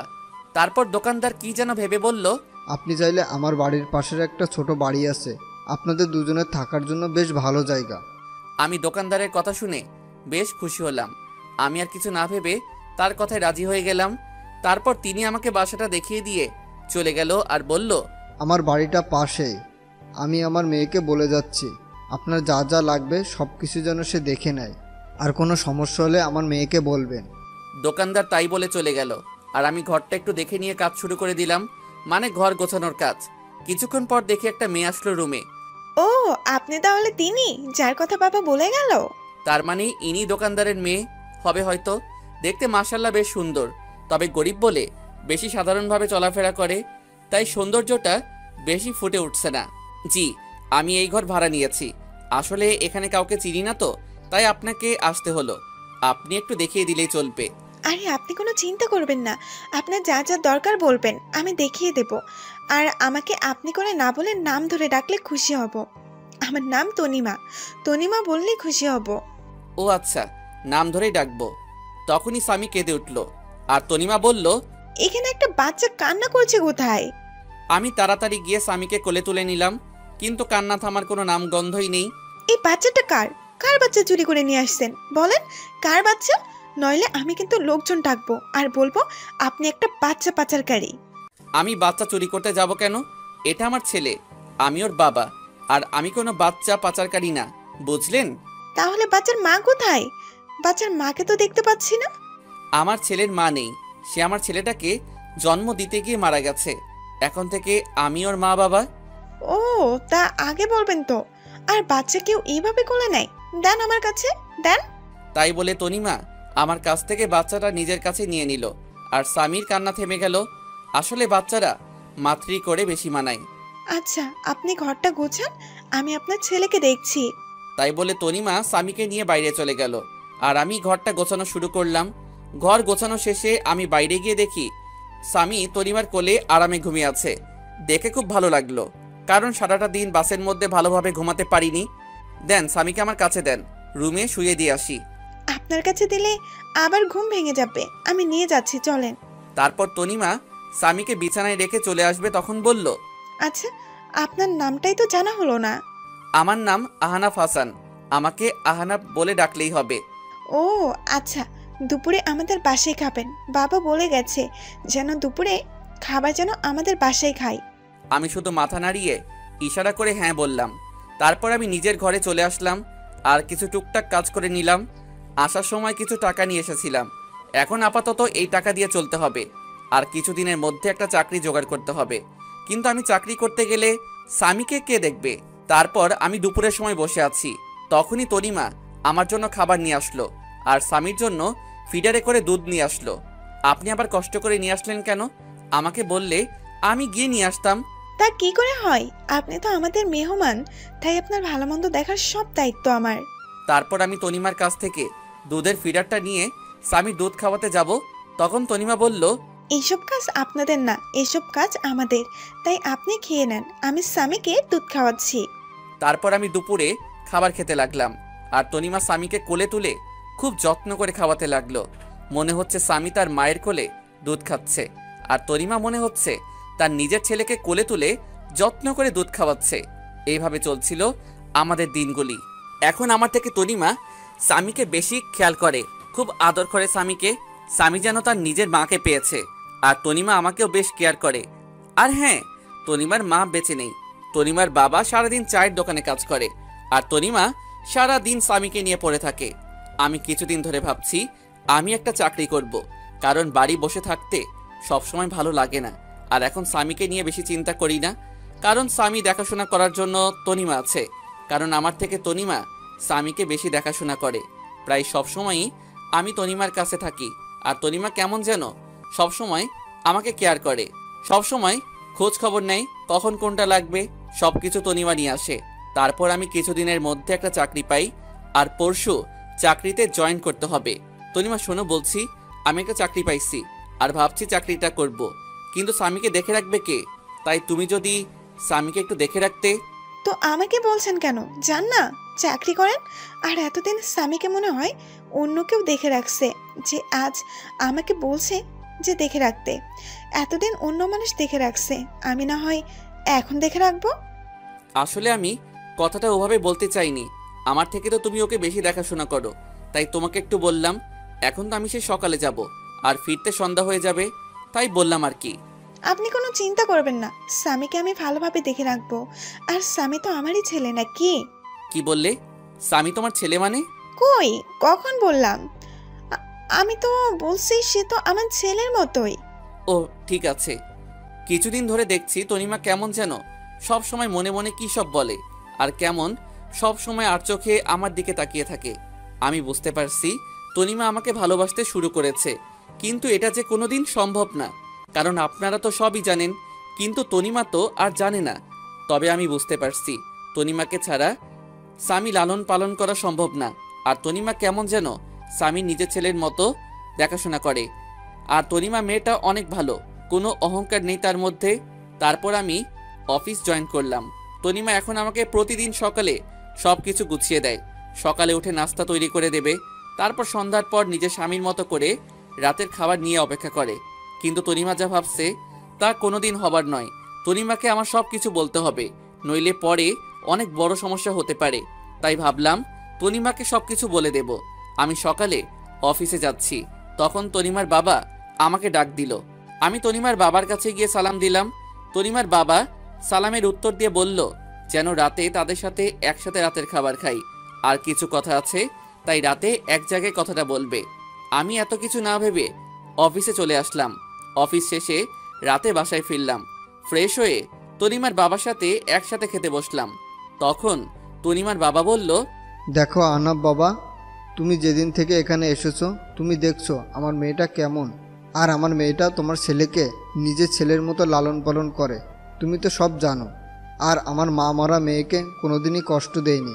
আমি আমার মেয়ের কষ্ট হবে বলে আমি আর বিয়ে করিনি, তুমি তো সব জানো। আর স্বামীর জন্য একটা মা দরকার, আর তুমি কতদিন একা একা থাকবে। তাই বলছিলাম কি আমার মেয়েকে তুমি বিয়ে করে নাও বাবা। খুব টেনশন হয় বাবা, বৃদ্ধ হয়ে গেছি, কখন যে কি হয়ে যায় বলা যায় না। আমি তনিমার বাবা হিসেবে বলছি না, আমি তোমার ভালোর জন্যই বলছি। আঙ্কেল কি বলছেন এসব? আর আমি তনিমাকে কোনোদিন ওই চোখে দেখিনি। আর হ্যাঁ, তনিমা মেয়েটা অনেক ভালো, আমার ছেলেকে নিজের ছেলের মতো ভালোবাসে আর আমারও খুব যত্ন নেয়, কিন্তু এটা সম্ভব না। কথাটা বলার সাথে সাথে তনিমার দিকে তাকালাম, দেখি তনিমার চোখ দিয়ে অঝোর ধারায় কান্না করতে করতে বাইরে চলে গেল। তনিমা মনে হয় আমাকে ভালোবাসে, আর তনিমা মনে হয় আমার কাছ থেকে এই কথা আশা করেনি। তাহলে কেন তনিমাকে বিয়ে করতে পারবে না? কি সমস্যা বলো দেখছি। অনেক সমস্যা আছে আঙ্কেল, আপনি আমার পুরো কাহিনী জানেন না। কেন আমি ছোট একটা বাচ্চা নিয়ে কেন এক শহর থেকে অন্য শহরে চলে আসলাম। আমার একটা পুরনো অতীত আছে, আর সেই অতীত শুনলে আপনি আর আমার সাথে আপনার মেয়েকে বিয়ে দিবেন না। তোমার একটা অতীত আছে? কই তুমি তো আমাকে আগে বলনি। তখন বলার মতো পরিস্থিতি ছিল না, তাই বলিনি। কিন্তু আপনাদের কাছ থেকে আর লুকাবো না, সব বলবো আজ। তারপর আমি তনিমাকে ডাকলাম আর আমার অতীতের পুরো কাহিনী বলতে থাকলাম। তারপর আমি আমার পুরানো অতীত সব খুলে বললাম। দেখি তনিমা কান্না করতে করতে অন্য রুমে চলে গেল, আর তনিমার বাবা কোনো কথা না বলে চলে গেল। তারপর আমি নিজের রুমে চলে আসলাম, দেখি আমার ছেলেটা ঘুমিয়ে আছে। আজ মা বাবা আর রিমির কথা খুব মনে পড়ছে। এতদিনে হয়তো রিমি অন্য কারোর সাথে বিয়ে করেছে, কারণ রিমির কাছে তো আমি একটা খারাপ মানুষ ছিলাম। আর মা মনে হয় আমার উপর এখনও রেগে আছে। পুরনো কথা ভাবতে ভাবতে কখন যে স্বামীর পাশে ঘুমিয়ে পড়েছি নিজেই জানি না। পরের দিন সকালে উঠে ফ্রেশ হয়ে নিলাম, অফিসে যাওয়ার জন্য রেডি হচ্ছি। কিন্তু আজ তনিমা আমাকে নাস্তা করতে ডাকলো না, মনে হয় আমার উপর রেগে আছে। কিন্তু আমি অফিসে গেলে স্বামীর কি হবে? স্বামীর বয়স 8 মাস, তাই তাকে একা রেখে যাওয়া যাবে না। প্রতিদিন তনিমা স্বামীকে তার কাছে নিজের মায়ের মতো দেখাশোনা করত। কিন্তু আজ কি হবে? আমি বিছানায় মাথা নিচু করে বসে আছি, তখনই তনিমা আসলো আর বলল, আপনি অফিসে চলে যান, আমি স্বামীকে দেখে রাখছি। আসলে কাল একটু দেরি করে ঘুমানোর জন্য সকালে উঠতে দেরি হয়ে গেল, তাই আপনার জন্য নাস্তা তৈরি করতে পারলাম না। কাল থেকে আবার তৈরি করে দেব। আমি তনিমার দিকে তাকিয়ে দেখি তনিমার চোখ মুখ ফুলে আছে, আর চোখ কিছুটা লাল হয়ে আছে। মনে হয় সারা রাত কান্না করেছে। তনিমা, আমাকে তুমি ক্ষমা করে দাও। তোমাদের কাছ থেকে আমার পুরনো অতীত লুকানোর জন্য যদি সেদিন সবকিছু বলে দিতাম, তাহলে আজ তোমাকে কষ্ট পেতে হতো না। কিন্তু কি করব বলো, আমি যে চাইলেও সবকিছু ভুলে যেতে পারবো না। আপনি কেন ক্ষমা চাইছেন? আর অন্যায় তো আমি করেছি। আমি আপনার সম্পর্কে সবকিছু না জেনে আপনাকে ভালোবেসেছি। আমি আর আপনাদের মধ্যে আসবো না, কিন্তু স্বামীকে আমার কাছ থেকে দূরে রাখবেন না। স্বামী আপনার ছেলে, আমি কোনোদিন ভাবিনি, সব সময় নিজের ছেলে মনে করে এসেছি। প্লিজ স্বামীকে আমার কাছ থেকে দূরে সরিয়ে দেবেন না। আমি তনিমার কথা চোখ দিয়ে টপটপ করে পানি পড়তে থাকলো। রিমির মধ্যে আর তনিমার মধ্যে কত পার্থক্য! রিমি নিজের সন্তানকে অমানুষ বলে, গালাগালি করে, আর তনিমা স্বামী কিছু না হওয়া সত্ত্বেও স্বামীর জন্য কত ভালোবাসা তার।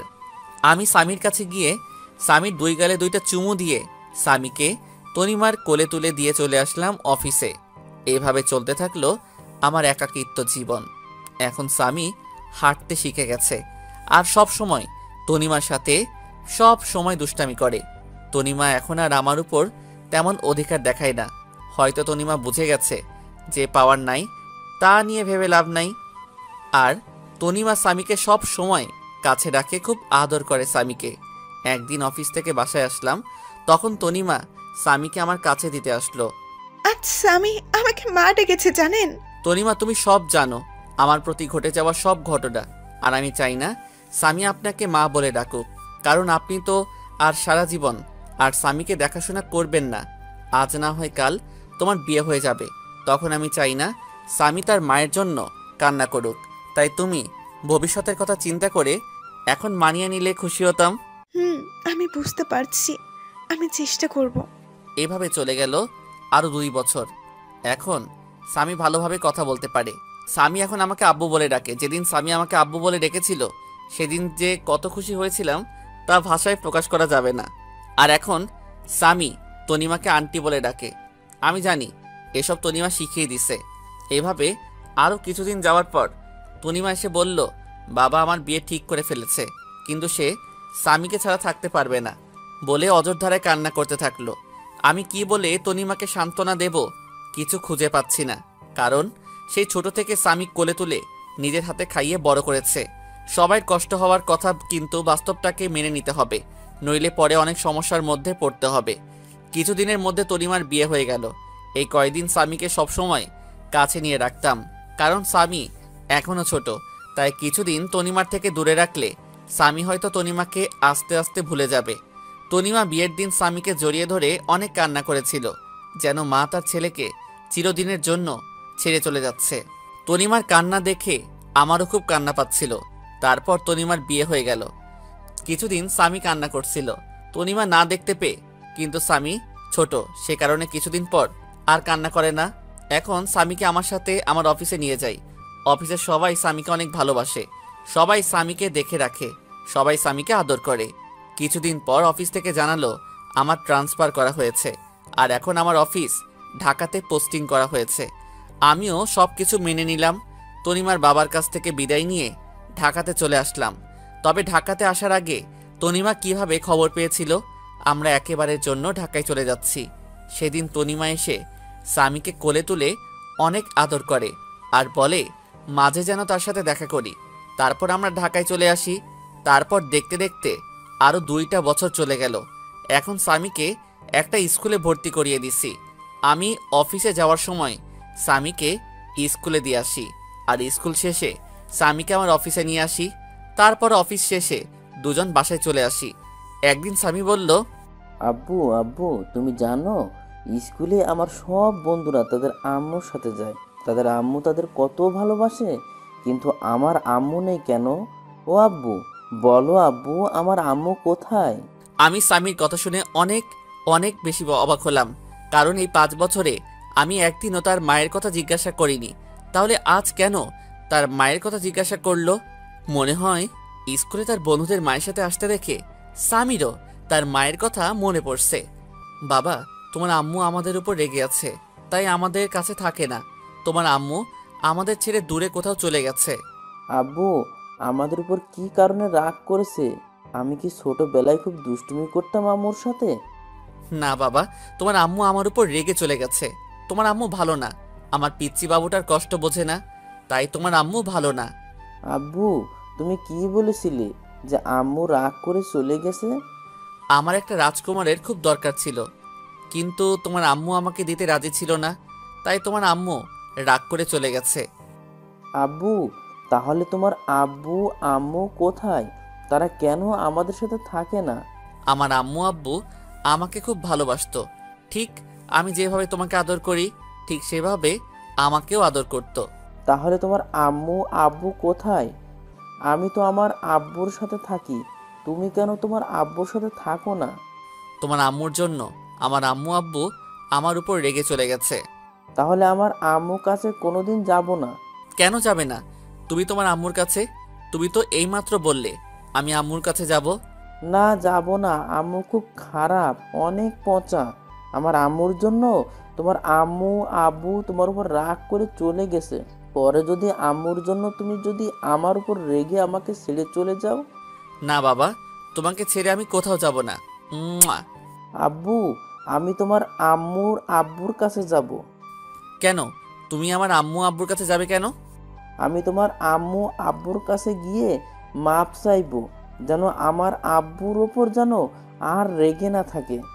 না বাবা, তারা তোমার কথা শুনবে না। আমার উপর আমার আম্মু অনেক রেগে আছে। না আব্বু, আমি যাব আর তোমার আম্মুর কাছে পা জড়ি ধরে মাপ চাইবো, যেন তোমাকে মাপ করে দেয়। আচ্ছা বাবা, তোমার পরীক্ষা শেষ হলে নিয়ে যাব। ঠিক আছে বাবা। ঠিক আছে আব্বু। তাই বলে স্বামী শুয়ে পড়ল, আর আমি ভাবতে থাকলাম আমাকেও অনেক মা বাবাকে দেখতে ইচ্ছে করছে। অনেকদিন মা বাবাকে দেখিনি, তাই স্বামীর পরীক্ষা শেষ হলে কিছুদিনের জন্য আবার সেই নিজের চিরচেনা শহর যশোরে যাব। এতদিনে মনে হয় রিমি আর একটা বিয়ে করে স্বামীর সাথে সুখে শান্তিতে সংসার করছে। রিমি সুখে থাকলেই ভালো, আমি আর কারো প্রতি মায়া জন্মাতে দেব না। এক রিমিকে ভালোবেসে আমার জীবনটা শেষ করে দিয়েছে, আমার মা বাবার কাছ থেকে আলাদা করে দিছে। আমি আর আমার ছেলের মাঝখানে অন্য কাউকে আসতে দেব না। তারপর পুরনো কথা ভাবতে ভাবতে কখন যে ঘুমিয়ে পড়েছি ঠিক খেয়াল নেই। তারপর সকালে ফ্রেশ হয়ে স্বামীকে তৈরি করে স্বামীর স্কুলে নামিয়ে দিয়ে আমি অফিসে চলে আসলাম। এইভাবে দেখতে দেখতে স্বামীর পরীক্ষা শেষ হয়ে গেল, আর আমারও অফিস কিছুদিনের জন্য ছুটি নিয়ে আমার নিজের শহরে যাওয়ার জন্য ব্যাগপত্র গুছিয়ে নিলাম। পরের দিন রাত 12টার সময় ঢাকা টু যশোর 2টা টিকিট কিনে বাসে উঠে পড়লাম। আজ 5 বছর পর নিজের শহরে যাচ্ছি। মনের মধ্যে কেমন অন্যরকম একটা ভয় কাজ করছে। দীর্ঘ 6 ঘন্টা জার্নি করার পরে নিজের শহরে পৌঁছালাম। খুব ভালো লাগছে। অনেক দিন পর নিজের শহরে আসলাম। অনেক স্মৃতি জড়িয়ে আছে এই শহরের সাথে। তারপর একটা সিএনজি নিয়ে নিজের বাড়ির দিকে রওনা হলাম। 30 মিনিট পর আমার বাসার সামনে আসলাম। বাড়িটা এখনো আগের মতো রয়েছে। এবারেও মনে হয় বাড়িতে চুনকাম করা হয়নি। আমি দরজার সামনে দাঁড়িয়ে কলিং বেল বাজালাম। কিছুক্ষণ পর দরজা খুলে গেল, আর আমি আমার মা দরজা খুলে দিল। মা আমাকে দেখে আমার দিকে অবাক দৃষ্টিতে তাকিয়ে আছে। মা আমাকে দেখে অঝোর ধারায় কান্না করে দিল আর আমাকে জড়িয়ে ধরে হাউমাউ করে কান্না করছে। আমিও 5 বছর পর মাকে দেখে আমিও কান্না করে দিলাম। আব্বু, তুমি কান্না করছো কেন? আর ইনি কি তোমার আম্মু? হঠাৎ করে স্বামী ডাকে আমাদের হুঁশ ফিরল। মা আমাকে ছেড়ে দিয়ে বলল, আমার দাদু ভাই। আমি মাথা ঝাঁকিয়ে ইশারা করে বললাম, হ্যাঁ।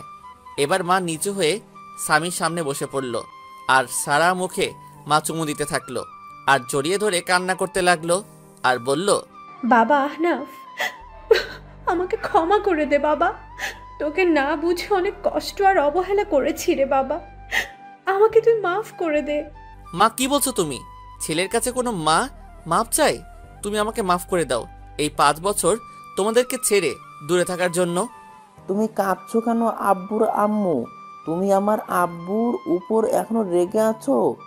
আমার আব্বুকে তুমি মাফ করে দাও। না দাদু ভাই, তোমার আব্বুর উপর আমার কোনো রাগ নেই, তবে অনেক অভিমান রয়েছে। 5 বছর আমার কথা তার একবারও মনে পড়েনি। খুব অভিমান তোমার আব্বুর উপর। আমার উপরে কি রাগ আর অভিমান করে আছো তুমি? যদি রাগ থাকে তাহলে আব্বুর মতো আমাকেও মাফ করে দাও। না দাদু ভাই, তোমার উপর কোনো রাগ বা অভিমান নেই। তুমি তো আমার সোনা দাদু ভাই। তাহলে আজ থেকে আমি তোমাকে কি বলে ডাকবো? আমাকে দাদু ভাই বলে ডাকবে কেমন? আচ্ছা দাদু ভাই, তাই বলবো।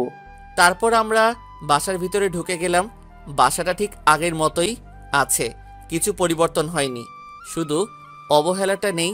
তারপর ব্যাগপত্র নিয়ে আমি আর স্বামী উপরে উঠে রুমে প্রবেশ করলাম।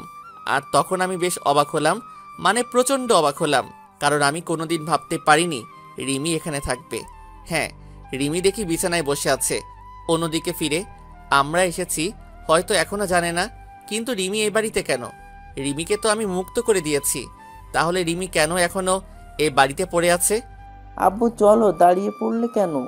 স্বামীর কথা শুনে রিমি আমাদের দিকে ফিরল। আমাদেরকে দেখে রিমির সাথে সাথে বিছানা থেকে লাফ দিয়ে নেমে পড়ল আর অবাক করা দৃষ্টিতে তাকিয়ে আছে আমাদের দিকে। রিমি আমার থেকে অনেক চেঞ্জ হয়ে গেছে, অনেক শুকিয়ে গেছে আর পাতলা হয়ে গেছে। রিমি কিছু বলছে না, চোখের পানি টলমল করছে। রিমি এবার দৌড়িয়ে এসে আমাকে জড়িয়ে ধরলো আর চিৎকার করে কান্না করতে থাকলো।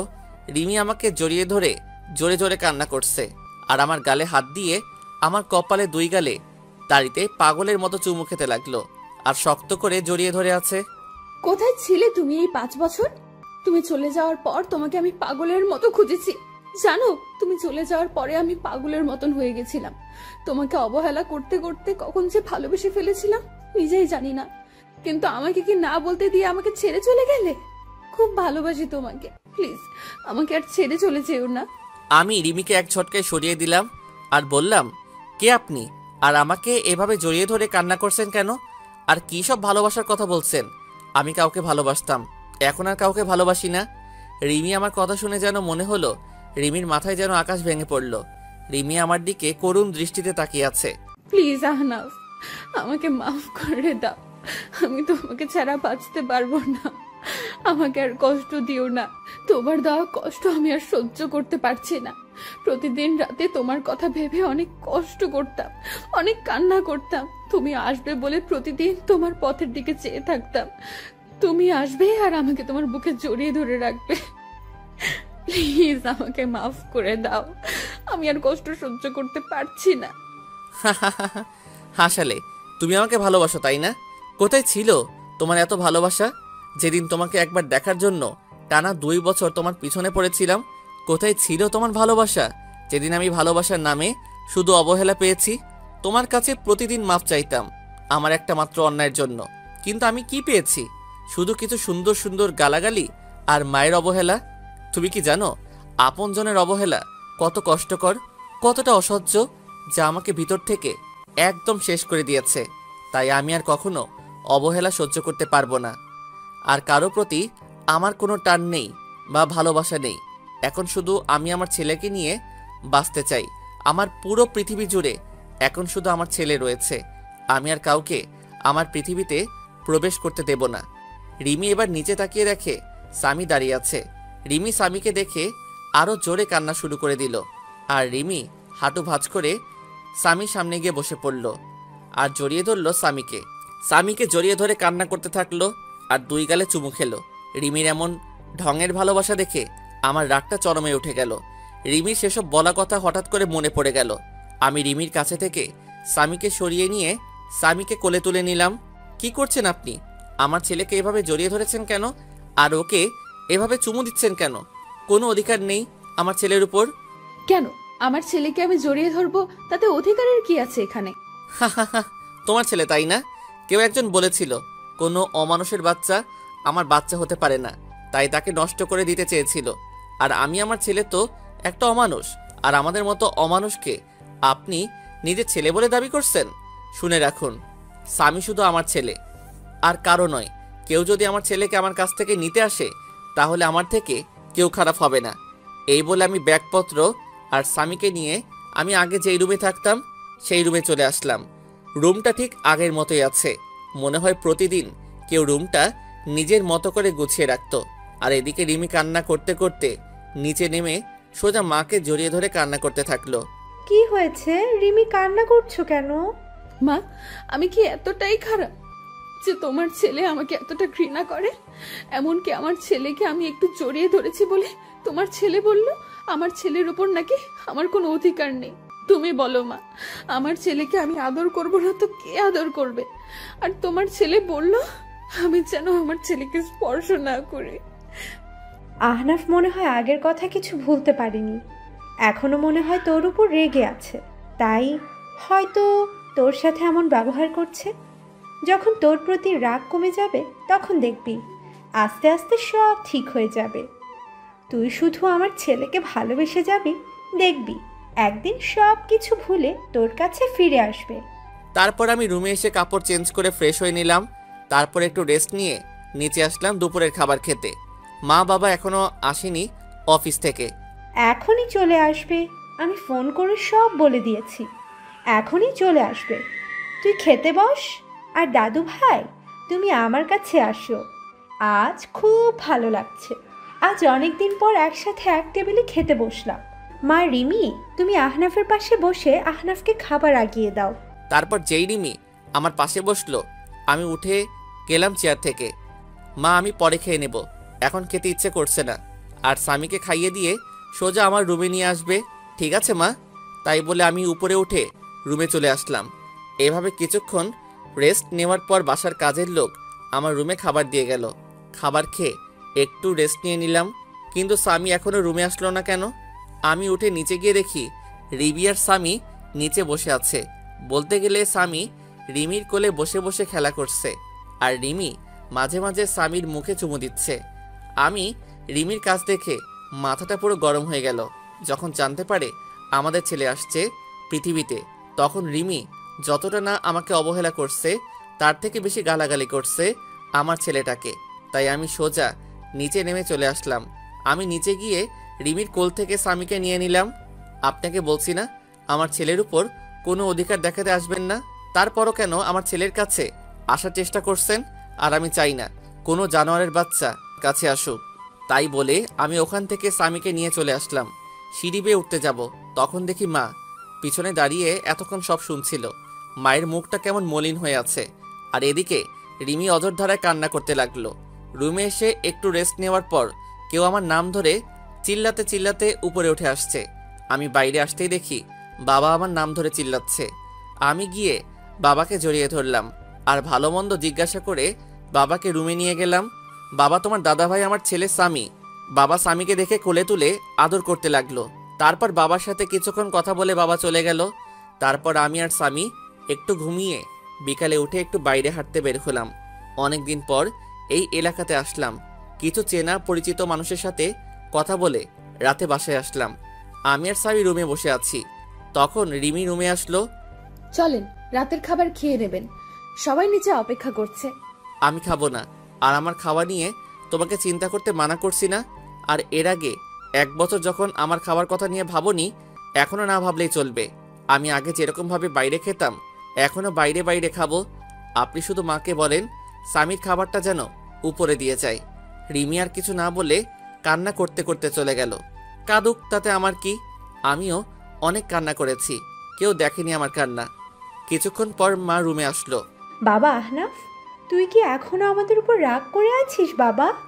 যদি এখনো রাগ করে থাকিস তাহলে মাফ করে দে বাবা। আমরা সবাই নিজেদের ভুল বুঝতে পেরেছি। চল বাবা, একসাথে খেয়ে নিই। না মা, আমার কিছু খেতে ইচ্ছে করছে না। আর তাছাড়া আমার বাইরের খাবার খেয়ে অভ্যাস হয়ে গেছে, তাই বাসার খাবার না খেলেও চলবে। তুমি স্বামীকে নিয়ে খাইয়ে দাও, আমি রুমে বসে আছি। মা আর কোনো কথা না বলে স্বামীকে নিয়ে চলে গেল। যাওয়ার সময় দেখলাম মায়ের চোখে হালকা পানি টলমল করছে। খুব কষ্ট হলো মায়ের চোখে পানি দেখে। মা কোনো দোষ করেনি, রিমির জন্যই তো মা আমাকে অবহেলা করত। না, মাকে আর কষ্ট দেব না। তারপর কিছুক্ষণ পর দেখি রিমি স্বামীকে দিয়ে গেল, আর আমি স্বামীকে বিছানায় বসিয়ে রুমের দরজা বন্ধ করে দিলাম। রিমির চোখে পানি দেখলাম, কাঁদলে কাঁদুক, তাতে আমার কিছু করার নেই। বিছানায় শুয়ে শুয়ে ভাবছি, রিমি আমাকে আগে দু চোখে দেখতে পারতো না, আর এখন কেমন দৃষ্টিতে তাকিয়ে থাকে। রিমির চোখে এখন আমার জন্য অন্য কিছু দেখি। হয়তো আমার অনুপস্থিতিতে আমাকে ভালোবেসে ফেলছে। কিন্তু রিমির উপর যে এখন আমার কোনো রকম ফিলিংস কাজ করে না। 5 বছর আগের কথা মনে পড়লে ভীষণ রাগ আর কষ্ট হয় খুব। পুরনো কথা ভাবতে ভাবতে কখন যে ঘুমিয়ে গেছি নিজেই জানি না। পরের দিন সকালে ঘুম থেকে উঠে দেখি স্বামী বিছানায় নেই। আমি তাড়াতাড়ি বিছানা থেকে উঠে চোখ মুছতে মুছতে নিচে এসে দেখি স্বামীকে সুন্দর পোশাক পরিয়ে নিজের কোলে তুলে খুব সুন্দর করে নিজের হাতে খাইয়ে দিচ্ছে, আর তারা কথা বলছে। বাবা, তোমার এতদিন মায়ের কথা মনে পড়েনি? খুব মনে পড়তো আম্মু। আমার স্কুলের সব বন্ধুদের তাদের মা স্কুলে নিয়ে যেত, আবার নিয়ে আসতো। খুব মন খারাপ হতো তখন, কিন্তু আব্বুকে যেই মায়ের কথা বললাম তখন আব্বু বলতো আমার নাকি কোনো মা নেই, আমার মা নাকি খুব পচা। আমাকে আর আব্বুকে অনেক গালাগালি করতো আর অবহেলা করতো। কিন্তু আম্মু, তুমি তো অনেক ভালো আম্মু, তাহলে আব্বু ওরকম কথা বলতো কেন যে তুমি অনেক খারাপ পচা? স্বামীর কথা শুনে রিমির মুখটা মুহূর্তের মধ্যে ফ্যাকাশে হয়ে গেল, কারণ সে নিজেই তো তার ছেলেকে আর আহনাফ অনেক গালাগালি আর অনেক খারাপ ভাষায় কথা বলেছে। ভাবতেই চোখ দিয়ে 2 ফোঁটা নোনা জল বের হলো। আমি আর দাঁড়িয়ে না থেকে রিমির সামনে চলে গেলাম।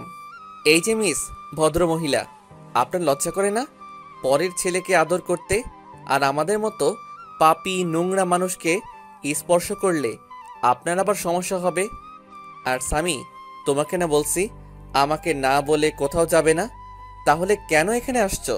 আর আমি বলেছি না তোমার আম্মু নেই, তাহলে কেন এই মহিলাকে আম্মু বলছো? আর যেন কোনোদিন তোমাকে আম্মু বলতে না দেখি, মনে থাকবে তো? আর আমি তোমার আব্বু আম্মু, মনে থাকবে তো? আব্বু, কিন্তু এই আম্মুটা বলেছে উনি নাকি আমার আম্মু, তাই আমি আম্মু বলে ডেকেছি। আর এই আম্মু আমার অনেক ভালোবাসে আর আদর করে, আমি আম্মু বলে ডাকি। চুপ, একদম চুপ। আর একবার আম্মু বলে তোমাকে একটা থাপ্পড় মারবো। স্বামী আমার ঝাড়ি শুনে ভয় পেয়ে গেল আর কান্না করতে লাগলো।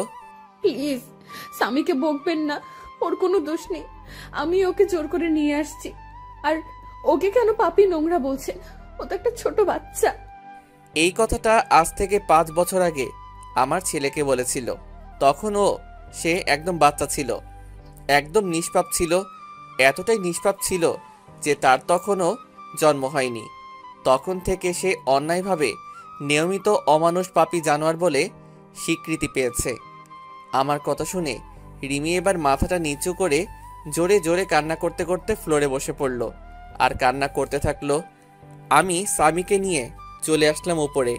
স্বামী কান্না করতে করতে আমার কাঁধের উপর ঘুমিয়ে পড়েছে। আমি স্বামীকে বিছানায় রেখে ফ্রেশ হতে চলে গেলাম। ফ্রেশ হয়ে গুছিয়ে নিলাম, একটু বাবার অফিসে যাব। আজ অনেক দিন পর একটু অফিসে যাব, কিন্তু স্বামী ঘুমিয়ে পড়েছে। ওকে রেখে যাব নাকি সাথে নিয়ে যাব, এই নিয়ে চিন্তায় পড়ে গেলাম। তারপর স্বামীকে রেখে যাওয়ার সিদ্ধান্ত নিলাম। তারপর রুম থেকে বেরিয়ে মায়ের কাছে চলে গেলাম। মা, আমি একটু অফিস যাচ্ছি, স্বামী ঘুমিয়ে আছে, আমি জেগে গেলে তোমার কাছে রাখবে, আর যেন কেউ ওকে স্পর্শ করে না। তাহলে আমার থেকে খারাপ কেউ হবে না। বাবা আহনাফ, তুই এখনো পুরনো কথা ভুলতে পারিসনি। বাবা, আগের সব কথা ভুলে গিয়ে নতুন করে শুরু করা যায় না? মা, আমি চাইলেও কিছু ভুলতে পারবো না, যার জন্য আমার জীবন থেকে 5টা বছর কষ্ট আর অবহেলায় কেটেছে। 5 বছর আমার মা বাবার সাথে সম্পর্ক বিচ্ছিন্ন করছে একটা নিষ্পাপ শিশু। তার জন্য 5 বছর মায়ের আদর থেকে বঞ্চিত হয়েছে। কিভাবে সব কিছু ভুলে যাব বলো মা? আমি এখানে আসতে চাইতাম না, শুধু স্বামী তোমাদের দেখবে বলে আসছি এখানে।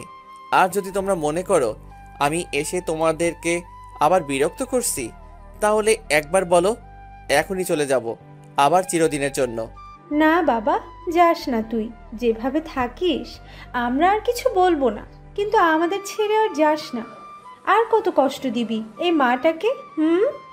আমি কোনো কথা না বলে চলে আসলাম ওখান থেকে। তারপর সোজা অফিসে চলে আসলাম। অফিসে সবার সাথে বেশ আড্ডা দিলাম, যারা নতুন স্টাফ তাদের সাথে পরিচয় হয়ে নিলাম। তারপর দুপুরে বসে আছি, লাঞ্চ করার সময় হয়ে গেছে। আমি নিজের ডেস্কে বসে আছি, তখন বাবা আসলো আর বলল, চল আহনাফ, লাঞ্চ করে আসি। কিন্তু আমি যেতে চাইলাম না, শুধু স্বামীর জন্য বাসায় আসলাম। বাবা কলিং বেল বাজালো, কিছুক্ষণ পর মা এসে দরজা খুলে দিল। আমি ভিতরে ঢুকে দেখি স্বামী আর রিমি দুজনে হেসে হেসে খেলা করছে আর দুষ্টামি করছে। রিমি আমাকে আসতে দেখে রিমি স্বামীর থেকে দূরে সরে গেল, মনে হয় কিছুটা ভয় পাইছে। আমি আর কিছু বললাম না, কারণ এখানে বাবা রয়েছে। আমি চুপচাপ স্বামীকে নিয়ে উপরের রুমে চলে আসলাম। কিছুক্ষণ পর রিমি রুমে আসলো। আপনাকে নিচে ডাকছে দুপুরের খাবার খেতে। সবাই নিচে বসে আছে, অপেক্ষা করছে। আমি খাবো না, ক্ষুধা নাই, বাইরে থেকে খেয়ে নিব। আপনি চলে যান সামনে থেকে। কেন বাইরে খাবেন কেন? আপনার জন্য খাবার রান্না করা হয়েছে তো। এসব ঢং বাদ দেন। এতদিন কোথায় ছিল তোমার এসব ঢং? যত সব ঢং দেখলে বাঁচি না। আর একটা কথা, আপনাকে না বলা হয়েছে স্বামীর থেকে দূরে থাকবেন? কারণ আমি কিছুদিনের জন্য এখানে এসেছি, আবার কিছুদিন পর কাউকে না বলে হঠাৎ করে হারিয়ে যাব। তাই স্বামীর সাথে বেশি কথা বলবেন না, পরে সমস্যা হবে। তখন বারবার আপনার কাছে যাইতে চাইবে, আর সেটা কোনোদিন সম্ভব না। আর বিকালে আমি উকিলের কাছে যাব, কারণ 5 বছর আগে যেই কাজ করতে চেয়েছিলাম সেটা এখন করব। মানে আপনাকে ডিভোর্স দিয়ে চিরদিনের জন্য মুক্ত করে দেব। রিমি এবার দৌড়িয়ে এসে আমার পা জড়িয়ে ধরল আর বলল, প্লিজ আনাফ, একবার আমাকে ক্ষমা করে দাও। আর কষ্ট দিও না, অনেক কষ্ট সহ্য করেছি, আর পারছি না। তুমি যদি চলে যাও তাহলে যাবার আগে আমাকে খুন করে যাবে, কারণ তোমাকে আর আমার ছেলেটাকে ছাড়া আমি বাঁচতে পারবো না। তুমি চলে যাবার আগে আমাকে তোমার হাত দিয়ে খুন করে চলে যাবে, তাহলে আমাকে আর কোনোদিন কষ্ট পেতে হবে না। রিমির কান্না দেখে আমার খুব খারাপ লাগলো, খুব কষ্ট হতে লাগলো।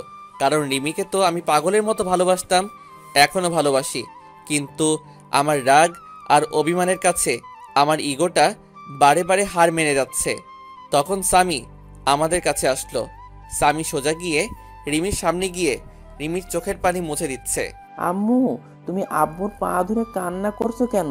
তুমি কেঁদো না আম্মু, আমিও কিন্তু কেঁদে দেব। আর আব্বু, আম্মু তোমার কাছে কিসের জন্য মাপ চাইছে? তুমি আম্মুকে মাপ করে দাও আব্বু। স্বামী, তুমি তোমার দাদু ভাইয়ের কাছে যাও। আর তুই আমার ছেলেটাকে নিজের করে নিয়েছিস, যে তোর হয়ে কথা বলছে তোকে ক্ষমা করে দিতে পারি। তাহলে আমার জীবন থেকে 5 বছর ফিরিয়ে দেই, যেখানে আমি প্রতিনিয়ত অবহেলা পেয়েছি। তোর কারণে আমি 5 বছর মা বাবার থেকে দূরে থেকেছি। তোর কারণে মায়ের কাছ থেকে যে অবহেলা পেয়ে প্রতি রাতে কান্না করেছি, কষ্টে বুক ফেটে চিৎকার করে কান্না করতাম।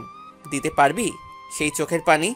তোর জন্য আমার ছেলেটা 5 বছর মায়ের আদর থেকে বঞ্চিত হয়েছে। ফিরিয়ে দিতে পারবি আমার জীবনের সবচেয়ে কালো অধ্যায় ভুলিয়ে দিতে? রিমি কোনো কথা না বলে ফ্লোরে বসে বসে কান্না করছে। আমি রুম থেকে চলে আসলাম বাইরে। তারপর স্বামীকে নিয়ে বাসা থেকে বের হয়ে গেলাম। ভীষণ রাগ হচ্ছে রিমির উপর। যখন আমাদের ছেলে গর্ভে ছিল তখন মনে ছিল না এসব কথা? যত সব আহ্লাদখানি দেখলে বাঁচি না। তারপর সোজা ভালো একটা উকিলের কাছে আসলাম, যেন 20 দিনের মধ্যে ডিভোর্স পেপার রেডি করতে পারে। তারপর উকিলের সাথে সব কথা বলে বাইরে চলে আসলাম। রাত 9টার সময় আমি আর স্বামী বাইরে থেকে কিছু খাবার খেয়ে রাতে বাসায় আসলাম, কারণ স্বামীকে আবার বেশি রাত পর্যন্ত বাইরে রাখা যাবে না, তাই বাসায় চলে আসলাম। বাসায় এসে রুমে একটু রেস্ট নিচ্ছি, তখন রিমি আসলো আমার রুমে। আম্মু রাতের খাবার খাওয়ার জন্য ডাকছিল, আপনি আসবেন না? না, আমি আর স্বামী বাইরে থেকে খেয়ে এসেছি, এখন আমরা কেউ ডিনার করব না।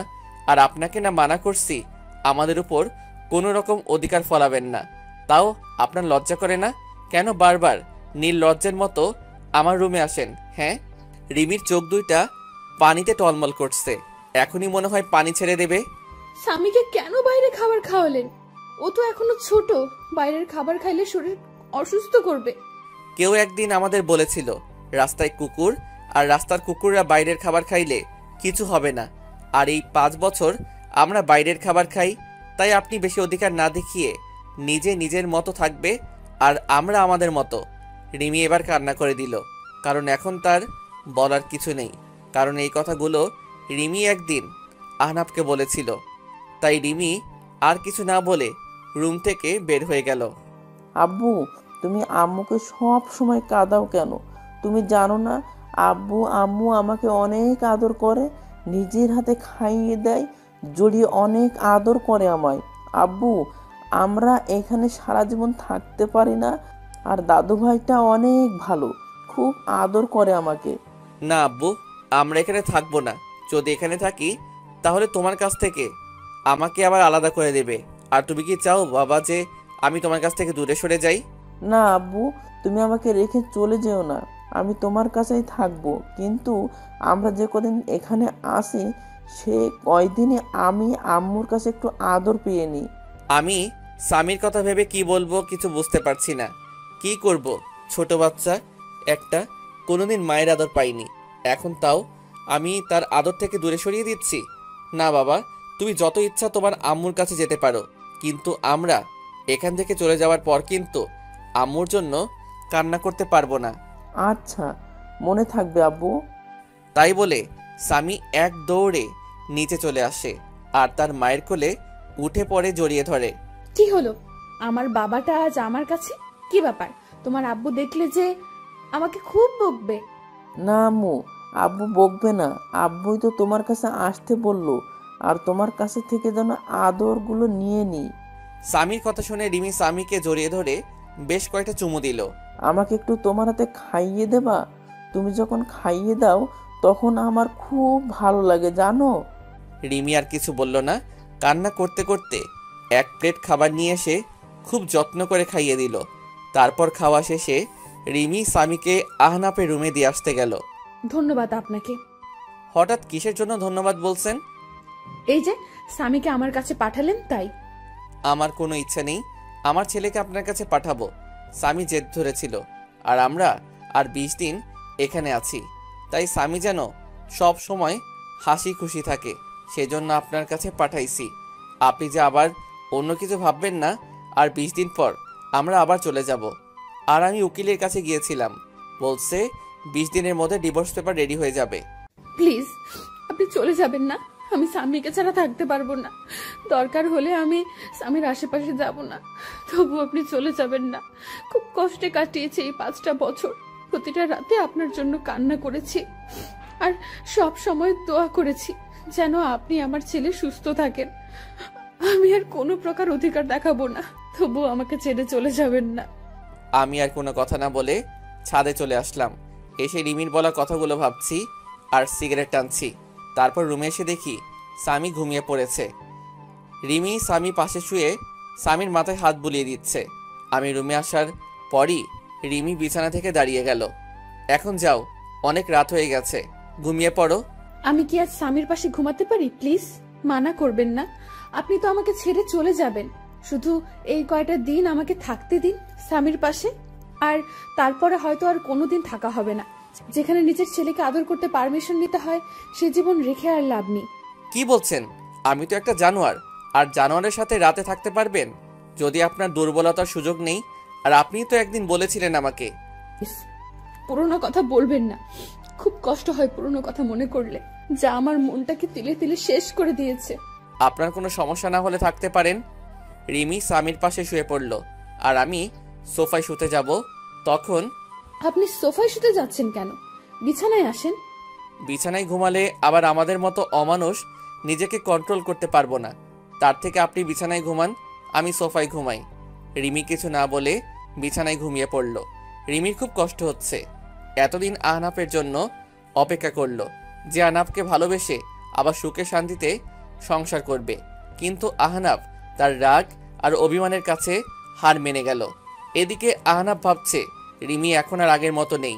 রিমি অনেক চেঞ্জ হয়ে গেছে। সব সময় আমার পাশে থাকতে চাই, কিন্তু আমি আসতে দেই না। রিমি মনে হয় আমাকে ভালোবাসে, অনেক ভালোবাসে হয়তো। পরের দিন আমার একটু তাড়াতাড়ি ঘুমটা ভেঙে গেল। আমি বিছানার দিকে তাকিয়ে দেখি স্বামী রিমিকে জড়িয়ে ধরে ঘুমিয়ে আছে। রিমির চোখ দুটো ফুলে আছে, মনে হয় সারা রাত কান্না করেছে। চুলগুলো এলোমেলোভাবে রিমির মুখের উপর আছে। খুব মায়াবী লাগছে রিমিকে। আর স্বামী যেন মনে হয় সব থেকে বেশি খুশি, কারণ স্বামী তার মায়ের বুকে পরম যত্নে ঘুমিয়ে আছে। খুব ভালো লাগছে দেখে মা ছেলের ঘুমন্ত চেহারা। আমি বাথরুমে ঢুকলাম ফ্রেশ হয়ে এসে দেখি স্বামী আর রিমি দুজনে দুষ্টামি করছে। আমাকে দেখে রিমি চুপ হয়ে গেল। আমি বাইরে বের হয়ে আসলাম। বাইরে থেকে হালকা নাস্তা করে বাসায় চলে আসলাম। বাসায় এসে দেখি রিমি, মা আর স্বামী তিনজনে বসে বেশ আড্ডা দিচ্ছে। বাবা আহনাফ, সকালে নাস্তা না করে কোথায় গিয়েছিলি? বাইরে গিয়েছিলাম নাস্তা করতে, তাই দেরি হয়ে গেল। বাইরে কেন নাস্তা করবি? আমি তো তোর জন্য নাস্তা তৈরি করেছি। এই বাড়িতে আমার জন্য আবার নাস্তা তৈরি হলো কবে থেকে? এমন করে কেন বলছিস বাবা? মানুষ মাত্রই তো ভুল করে, তাই বলে তুই আমাদের ক্ষমা করে দিবি না? আমি সবাইকে ক্ষমা করে দিয়েছি। আর বাইরের খাবার খেয়ে অভ্যাস হয়ে গেছে, তাই বাসার খাবার ভালো লাগে না। আমি এই বলে রুমে চলে আসলাম। এইভাবে কেটে গেল 20 দিন। এই 20 দিনে রিমি আমাকে অনেক ভালোবেসে ফেলছে। তা রিমির আচরণে বুঝতে পারছি। রিমি এই 20 দিন প্রতিদিন আমার রুমে ঘুমাতো। রিমি আর স্বামী বিছানায় আর আমি সোফায় ঘুমাতাম। রিমি আমাকে আগের তুলনায় এখন বেশি কেয়ার করে। কাল বিকালে চলে যাব আবার ঢাকায়। কাউকে কিছু বলিনি কখন যাব। পরের দিন সকালে উঠে চলে গেলাম উকিলের কাছে, ডিভোর্স পেপার নিয়ে বাসায় আসলাম। কিছুক্ষণ পর রিমি আমার রুমে আসলো স্বামীকে নিয়ে। এই যে এটা ধরুন আপনার চিরমুক্তির ডিভোর্স পেপার, আর আমি বিকেলে রওনা দেব। আমার কথা শুনে রিমির হাস্যোজ্জ্বল চেহারাটা নিমিষেই মলিন হয়ে গেল, আর দৌড়িয়ে এসে আমাকে জড়িয়ে ধরলো। প্লিজ, আপনি এমন কাজ করবেন না, এত বড় অন্যায় করবেন না। আমি আপনাকে ভালোবাসি, পাগলের মতো ভালোবাসি। প্লিজ আমাকে ছেড়ে চলে যাবেন না। দরকার হলে আমাকে নিয়ে চলেন, অন্তত স্বামীর জন্য আমাকে সাথে করে নিয়ে চলেন।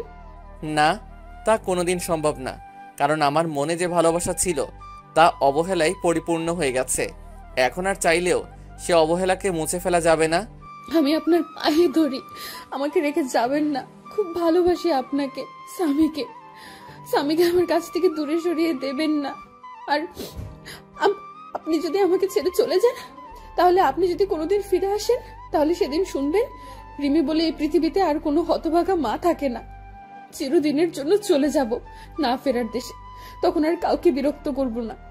রিমির এমন কান্না দেখে আমার বুকের ভিতর ভীষণ ব্যথা অনুভব করলাম। রিমি পাগলের মতো আমার পা ধরে কান্না করতে লাগলো।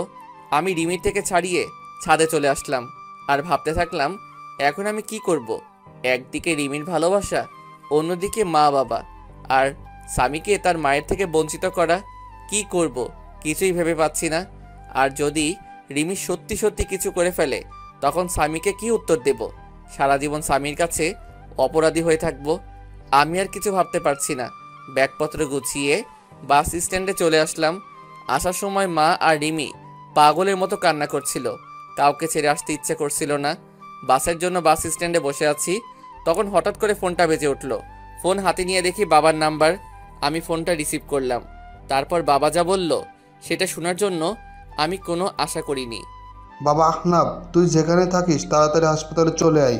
কেন বাবা, কি হয়েছে? মায়ের কি কোনো কিছু হয়েছে? না, তুই চলে যাওয়ার রিমি পাগলের মতো চিৎকার করে কান্না করছিল। তারপর রিমি দৌড়ে তার রুমে গিয়ে দরজা আটকিয়ে দেয়। রিমি আত্মহত্যার চেষ্টা করছিল। তুই তাড়াতাড়ি হাসপাতালে চলে আয়। তাই বলে বাবা ফোন কেটে দিল। আমি বাবার কথা শুনে বাস স্ট্যান্ডে একটা বেঞ্চে বসে পড়লাম। রিমি সেদিন বলেছিল যে আমি যদি চলে যাই তাহলে সে এই পৃথিবী থেকে চিরদিনের জন্য চলে যাবে, কিন্তু আমি রিমির কথা বেশি একটা গুরুত্ব দেইনি। রিমির কথা ভাবতে ভাবতে চোখ দিয়ে কয়েক ফোঁটা পানি বের হলো। আমি তাড়াতাড়ি ব্যাগ নিয়ে আমি আর স্বামী সোজা হাসপাতালে চলে আসলাম। হাসপাতালে এসে দেখি মা আর বাবা বসে আছে। আমি যাওয়া মাত্রই মা আমাকে একটা ঠাস করে চড় মারল। তোর জন্য মেয়েটা আর কত কষ্ট পাবে, তুই এত পাষাণ কিভাবে হলি? এখন তোকে আমার ছেলে বলতেও ঘৃণা করছে। একজন মায়ের কাছ থেকে তুই তার বাচ্চা নিয়ে দূরে চলে গেছিস। তুই জানিস এটা কোনো মা সহ্য করতে পারবে না। মেয়েটা প্রতি রাতে তোর জন্য কত কান্না করেছে জানিস? প্রতিদিন আমাকে জড়িয়ে প্রচুর কান্না করতো আর বলতো, মা তুমি আমার ছেলে আর স্বামীকে ফিরিয়ে দিতে, কিন্তু আমি কিছু বলতে পারতাম না। আজ যদি আমার মেয়েটার কিছু হয়ে যায় তাহলে চিরদিনের জন্য আমাকেও হারাতে হবে। আমি মায়ের কথা শুনে মাথা নিচু করে কান্না করছি। প্রচুর কষ্ট হচ্ছে রিমির এই অবস্থা দেখে। আজ যদি রিমির কিছু হয়ে যায় তাহলে আমি সারা জীবনে নিজেকে ক্ষমা করতে পারবো না। আর স্বামীকে কি বলবো আমার জন্য তার এই পৃথিবী থেকে চলে গেছে। খুব কান্না পাচ্ছে, বাবাকে জড়িয়ে কান্না করতে থাকলাম। কিছুক্ষণ পর ডাক্তার বের হয়ে আসলো। আমি দৌড়িয়ে ডাক্তারের কাছে গেলাম। ডাক্তার, আমার রিমি এখন কি রকম আছে? কি হলো ডাক্তার সাহেব, কথা বলছেন না কেন? কি হয়েছে আমার রিমির? দেখুন, আমরা আমাদের বেস্ট চেষ্টা করছি, কিন্তু জ্ঞান না ফেরা পর্যন্ত কিছু বলতে পারছি না। আমি কি একটু দেখা করতে পারি রিমির সাথে? না, এখন দেখা করা সম্ভব না। জ্ঞান ফিরলে কেবিনে দেওয়া হবে, হলেই তখন দেখা করতে পারবেন। আমি স্বামীকে জড়িয়ে ধরে কান্না করে দিলাম। আমি যদি রিমিকে মেনে নিতাম তাহলে আজ এই দিনটা দেখতে হতো না। আজ আমি আমার অভিমান আর ইগোর জন্য রিমিকে চিরতরে হারিয়ে ফেলবো। না, এ হতে পারে না। রিমি আমাকে ছেড়ে চলে যেতে পারে না। আমি আস্তে আস্তে মায়ের কাছে গেলাম। মায়ের সামনে হাঁটু গেড়ে বসে পড়লাম। মা, আমাকে তুমি ক্ষমা করে দাও। আজ আমার জন্য রিমির এই অবস্থা। খুব কষ্ট হচ্ছে মা। মা, তুমি রিমিকে বলো তোমার স্বামী তোমার কাছে চলে এসেছে। তুমি রিমিকে উঠতে বলো মা। মা আমার মাথায় হাত বুলিয়ে দিয়ে বলল, কিচ্ছু হবে না তোর। রিমির দেখিস সব ঠিক হয়ে যাবে। এভাবে কান্না করিস না, শক্ত হ বাবা। 17 ঘন্টা পর রিমির জ্ঞান ফিরল আর রিমিকে পাশের একটা কেবিনে শিফট করলো। তারপর ডাক্তার সাহেব আমাদের একজন একজন করে দেখা করতে গেল। প্রথমে মা দেখা করতে গেল। কিছুক্ষণ পর মা বের হয়ে আসলো। তারপর আমি আর স্বামী গেলাম রিমির কাছে। রিমি আমাকে দেখে মুখ অন্যদিকে ঘুরিয়ে নিল। আমি গিয়ে রিমির একটা হাত আমার হাতের মুঠোয় মধ্যে করে শক্ত করে ধরলাম। তুমি চিরদিনের জন্য চলে যেতে চাইছিলা, তাই না? তুমি চলে গেলে তোমার ছেলের মা হবে কে? তোমার ছেলেকে আদর করবে কে? তুমি চলে গেলে স্বামী মা বলে কাকে ডাকবে? তুমি চলে গেলে এ অমানুষকে মানুষ করবে কে? আমাদের কথা একবারও ভাবলে না তুমি? তুমি চলে গেলে আমার মা বাবাকে দেখে রাখবে কে? একবারও আমাদের কথা ভাবলে না তুমি? আমি চলে গেলে কারোর কি এসে যায়? ছেলে থাকতে ছেলেকে ঠিক মতো কাছে টানতে পারি না, স্বামী থাকতে আমি একজন স্বামী হারা, তাই আমি আর বাঁচতে চাই না। তুমি জানো, তুমি যেদিন আমার দুধের বাচ্চাকে নিয়ে চলে গিয়েছিলে সেদিন আমি মরে যেতে ইচ্ছে করেছিল। আমি আমার নিজের গর্ভের ছেলেকে গালাগালি করছি, প্রতিটা রাতে কান্না করছি যে আমি একজন মা হয়ে কিভাবে আমার সন্তানকে অবহেলা করেছি। তাই আমি আর বেঁচে থাকতে চাই না, যেখানে সব থাকতেও আমি একজন হতভাগী। এই যে তোমার স্বামী আর তোমার ছেলে তোমার কাছে ফিরে এসেছে, আর কোনোদিন তোমাকে ছেড়ে যাব না, আর তোমার কাছ থেকে তোমার ছেলেকে আলাদা করব না। এখন থেকে এই দুটো অমানুষকে মানুষ করার দায়িত্ব তোমাকে দিলাম। কি পারবে না মানুষ করতে? একদম আমার স্বামী আর ছেলেকে অমানুষ বলবে না। আর একবার যদি ওই কথা বলো তাহলে দেখিও আমি তোমাকে মার্ডার করে দেব। ওকে মহারানী, আর বলবো না, কিন্তু একটা বিষয়ে আমাকে খুব ভাবাচ্ছে। কি বিষয়ে ভাবছো? তুমি দেখি আমার স্বামীটাকে নিয়ে এত চিন্তা করছে। বিষয়টা হলো, তুমি কি খেয়ে আত্মহত্যা করতে গেছিলে যে বেঁচে গেলে? শুনলাম নাকি ফিনাইল খেয়েছিলে। ফিনাইল খাইলে কেউ মরে নাকি? বাথরুমের হারপিক খাইলে মনে হয় এত সময় সোজা উপরে উঠে যেতে। আচ্ছা, সমস্যা নেই, এবার থেকে আত্মহত্যা করতে চাইলে আমাকে বলবে, আমি হারপিক নিয়ে আসবো। কুত্তা, তুই আমাকে নিয়ে মজা করছিস? আজ দাঁড়া, তোকে আমি মেরে ফেলবো। তাই বলে রিমি আমাকে মারতে লাগলো। তারপর রিমিকে আমি জড়িয়ে ধরলাম আর রিমিও আমাকে শক্ত করে জড়িয়ে আমার বুকে মাথা রাখলো। মনে হচ্ছে রিমি তার সবচেয়ে নিরাপদ জায়গা পেয়ে গেছে। আমি রিমির মাথা উঠিয়ে রিমির কপালে একটা চুমু খেলাম। তারপর রিমি আবার আমাকে জড়িয়ে ধরলো। আব্বু, তুমি আমাকে জড়িয়ে না ধরে আম্মুকে জড়িয়ে আসো কেন? আমাকে জড়িয়ে ধরো, নাইলে আমি দাদু ভাইকে সব বলে দেবো কিন্তু। তারপর রিমি আমাকে ছেড়ে দিয়ে স্বামীকে কোলে তুলে নিয়ে পাগলের মতো দুই গালে, কপালে, নাকে ইচ্ছে মতো চুমু খেতে লাগলো। আমি মা ছেলের ভালোবাসা দেখছি। তারপর রিমি আমার দিকে হাত বাড়িয়ে দিল। তারপর রিমি এক পাশে স্বামীকে জড়িয়ে ধরলো আর আমাকে অন্য পাশে জড়িয়ে ধরে রিমি কান্না করে দিল। রিমি আমাকে তার বুক থেকে এক ঝাটকায় সরিয়ে দিল। আপনি কে আর আমাকে জড়িয়ে ধরে আছেন কেন? বলেন, কে আপনি যে আমার ছেলেকে জড়িয়ে ধরে আছেন কেন? কি বলছো এসব? ফান করো না তো। আজ প্রথম আমি আমার বউকে জড়িয়ে ধরলাম, আর তুমি আমাকে সরিয়ে দিলে কেন? জড়িয়ে ধরতে পারি, তবে একটা শর্ত আছে। শর্তটা মানতে পারলে তোমাকে অনেকগুলো পাপ্পি দেব। নিজের বউকে জড়িয়ে ধরতে আবার শর্ত লাগে নাকি? আমাকে জড়িয়ে ধরতে হলে একটা শর্ত মানতে হবে। বলেন মহারানী, কি শর্ত আপনার? আমাকে এখন এখানে প্রপোজ করতে হবে, আর তা না হলে আমাকে আর জড়িয়ে ধরতে পারবে না। যদি প্রপোজ করি তাহলে তুমি আমাকে মারবে না তো, আর গালাগালি দিতে পারবে না? রিমি আমার কথা শুনে হাসি মাখা মুখটা নিমিষেই কালো হয়ে গেল। কারণ আগে যখন রিমিকে প্রপোজ করতাম তখন রিমি আমাকে গালাগালি করত। আমি আর কথা না বাড়িয়ে রিমির সামনে হাঁটু গেড়ে বসে পড়লাম। কিন্তু এখন ফুল কোথায় পাবো? তখন মনে পড়ে গেল স্বামীর কথা। স্বামীকে দুই হাত দিয়ে উঁচু করে রিমির সামনে ধরলাম। হবে কি তুমি আমার দিনের সূর্য, যা আমার জীবনকে আলোকিত করবে? হবে কি তুমি আমার ওই পূর্ণিমার চাঁদ, যে আলোকিত করবে আমার রাত? হবে কি আমার না দেখা স্বপ্ন, যা প্রতি রাতে তোমাকে নিয়ে দেখতে চাই? হবে কি আমার ছেলে স্বামীর আম্মু? এই প্রথম কোনো ছেলে দিয়ে প্রপোজ করা দেখলাম। আমি তোমার ছেলের আম্মু হব। তাই বলে স্বামীকে কোলে তুলে নিল রিমি। এখন কি আমার বউটাকে একটু জড়িয়ে ধরতে পারি? না, এখন হবে না। স্বামী আছে এখানে, আগে বাসায় যাব, তারপর তোমাকে সব সময় বুকে শক্ত করে জড়িয়ে ধরে রাখবো, যেন আমাকে আর কষ্ট দিয়ে চলে যেতে না পারো। কে বলল আমি আমার সুইট বউটাকে রেখে চলে যাব? রিমির নাক টেনে বললাম। তারপর রিমি আর স্বামীকে দুই হাত দিয়ে দুজনকে জড়িয়ে ধরলাম। রিমি যেন আমার বুকের সাথে মিশে যেতে চাইছে। এই রিমি, আই লাভ ইউ সোনা। আই লাভ ইউ টু জান। তারপর হঠাৎ করে দরজায় ঠক ঠক আওয়াজ আসলো। আমি রিমিকে ছেড়ে দিলাম। দেখি মা, বাবা আর ডাক্তার কেবিনে আসলো। ডাক্তার রিমিকে একটু চেক আপ করে বলল আগামীকাল রুগীকে নিয়ে যেতে পারেন। তাই বলে ডাক্তার চলে গেল। কি ব্যাপার, আমার মেয়েটাকে অনেক খুশি খুশি লাগছে আজ। অনেকদিন পর মেয়েটার মুখে হাসি দেখলাম। দোয়া করি যেন তোরা সব সময় এমন খুশি হয়ে সুখে শান্তিতে ঘর সংসার কর। রিমি মায়ের কথা শুনে কিছুটা লজ্জা পেল। কিছুক্ষণ পর একটা মহিলা এসে রিমিকে জড়িয়ে ধরে কান্না করে দিল। রিমিও সেই মহিলাকে জড়িয়ে ধরে অঝোর ধারায় কান্না করে দিল। আমি আস্তে আস্তে বাবার কাছে গেলাম।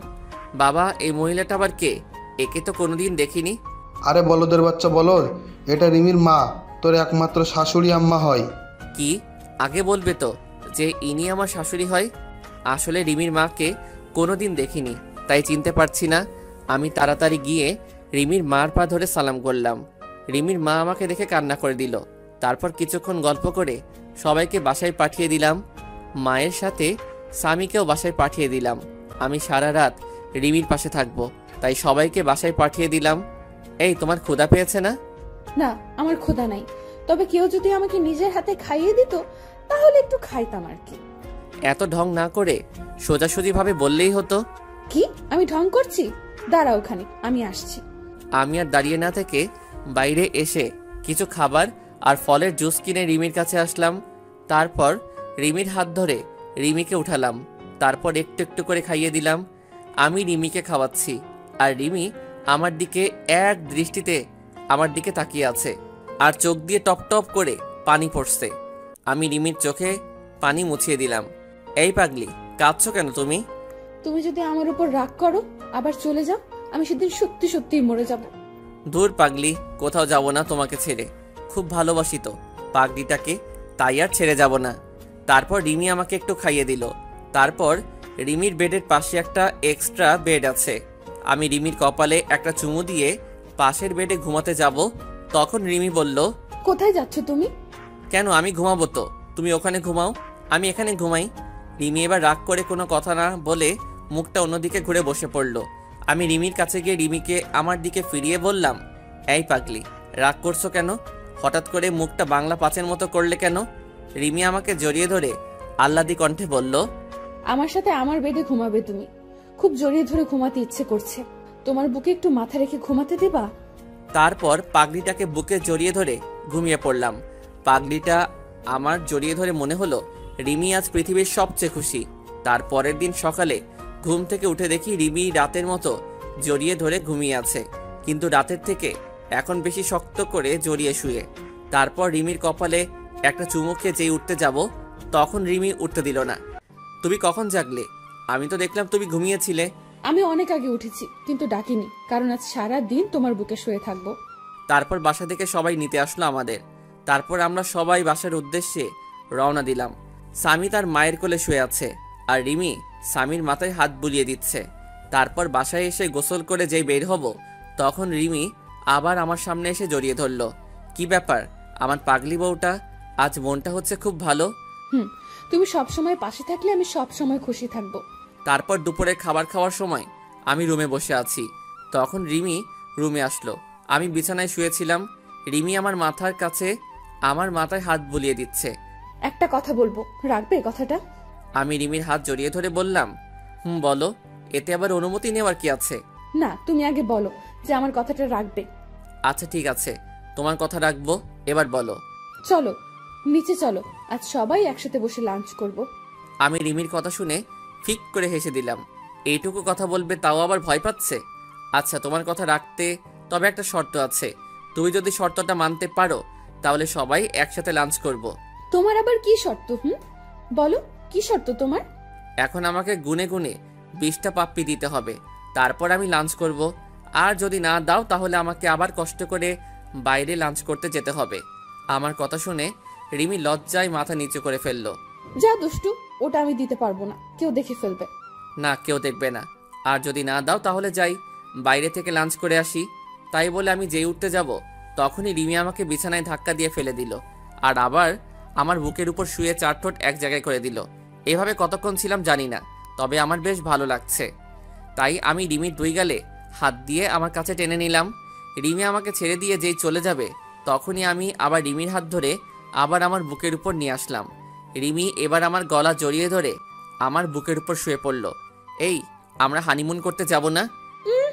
ঢং দেখলে বাঁচি না। বুড়ো বয়সে হানিমুন তোমার? দাঁড়াও, বের করছি, দাঁড়াও। এই বলে রিমি আমাকে মারতে থাকলো। কি, আমি বুড়ো? তাহলে তুমি আমার সুইট বুড়ি বউ। আচ্ছা ঠিক আছে, এই বুড়োর সাথে তোমার থাকতে হবে না, আমি আবার চলে যাব। আগে আমি আর স্বামী যেখানে থাকতাম। রিমি আমার কথা শুনে আমাকে এবার শক্ত করে জড়িয়ে ধরে কান্না করে দিল। না, তুমি কোথাও যাবে না, তোমাকে আমি কোথাও যেতে দেব না। তুমি চলে গেলে এবার আমি সত্যি সত্যি মরে যাব। চুপ পাগলি, মরার কথা আর একবার যেন মুখে না শুনি। তুমি কি ভাবছো এই 5টা বছর তোমার কাছ থেকে দূরে সরে খুব খুশি ছিলাম, তাই না? তোমার কথা প্রচুর মনে পড়তো, খুব কষ্ট হতো তোমার মা বাবার কথা মনে পড়লে। তাহলে তুমি এই মাত্র বললে আমাকে ছেড়ে চলে যাবে? না, তোমাদেরকে ছেড়ে আমি কোথাও যাব না। চলো নিচে চলো, সবাই অপেক্ষা করছে আমাদের জন্য। তারপর নিচে এসে সবাই একসাথে খেতে বসলাম। রিমি স্বামীকে খাওয়াই দিচ্ছে। কতদিন পর বাড়ির রান্না করা খাবার খাইলাম। খাওয়া শেষে উঠতে যাব, তখন বাবা বলল, আহনাফ, তুমি কি ঢাকায় চলে যাবে নাকি এখানে নিজেদের ব্যবসা দেখাশোনা করবে? না বাবা, আমি আর ঢাকায় যাব না, এখানে নিজেদের ব্যবসা দেখব।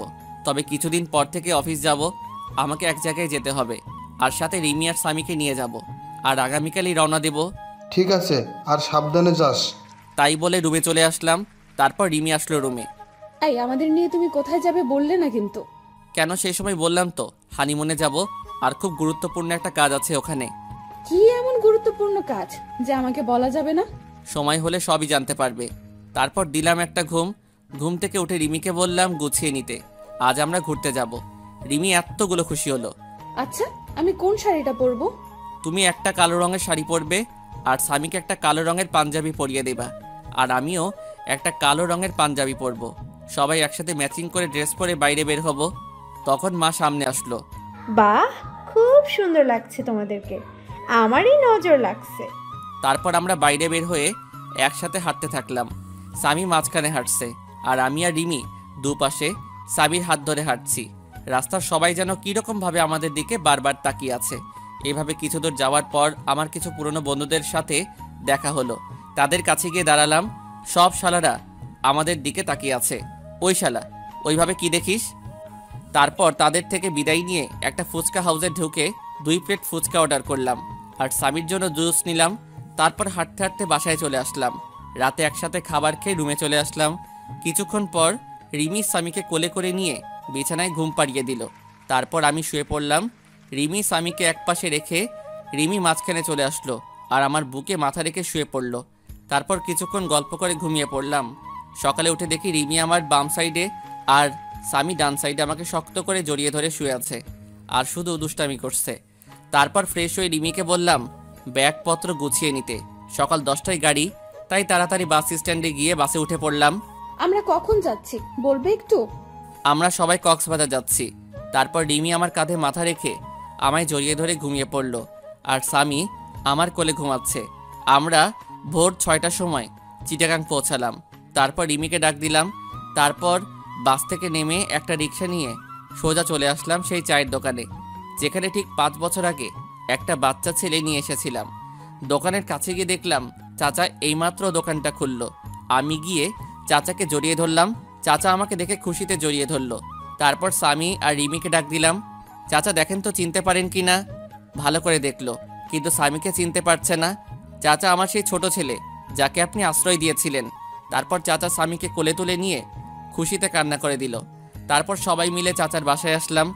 আজ অনেক দিন পর এই রুমে প্রবেশ করলাম। চাচা, তনিমার খবর কি? তনিমা ভালো আছে তো? ভালো আছে, সবাই ভালো আছে।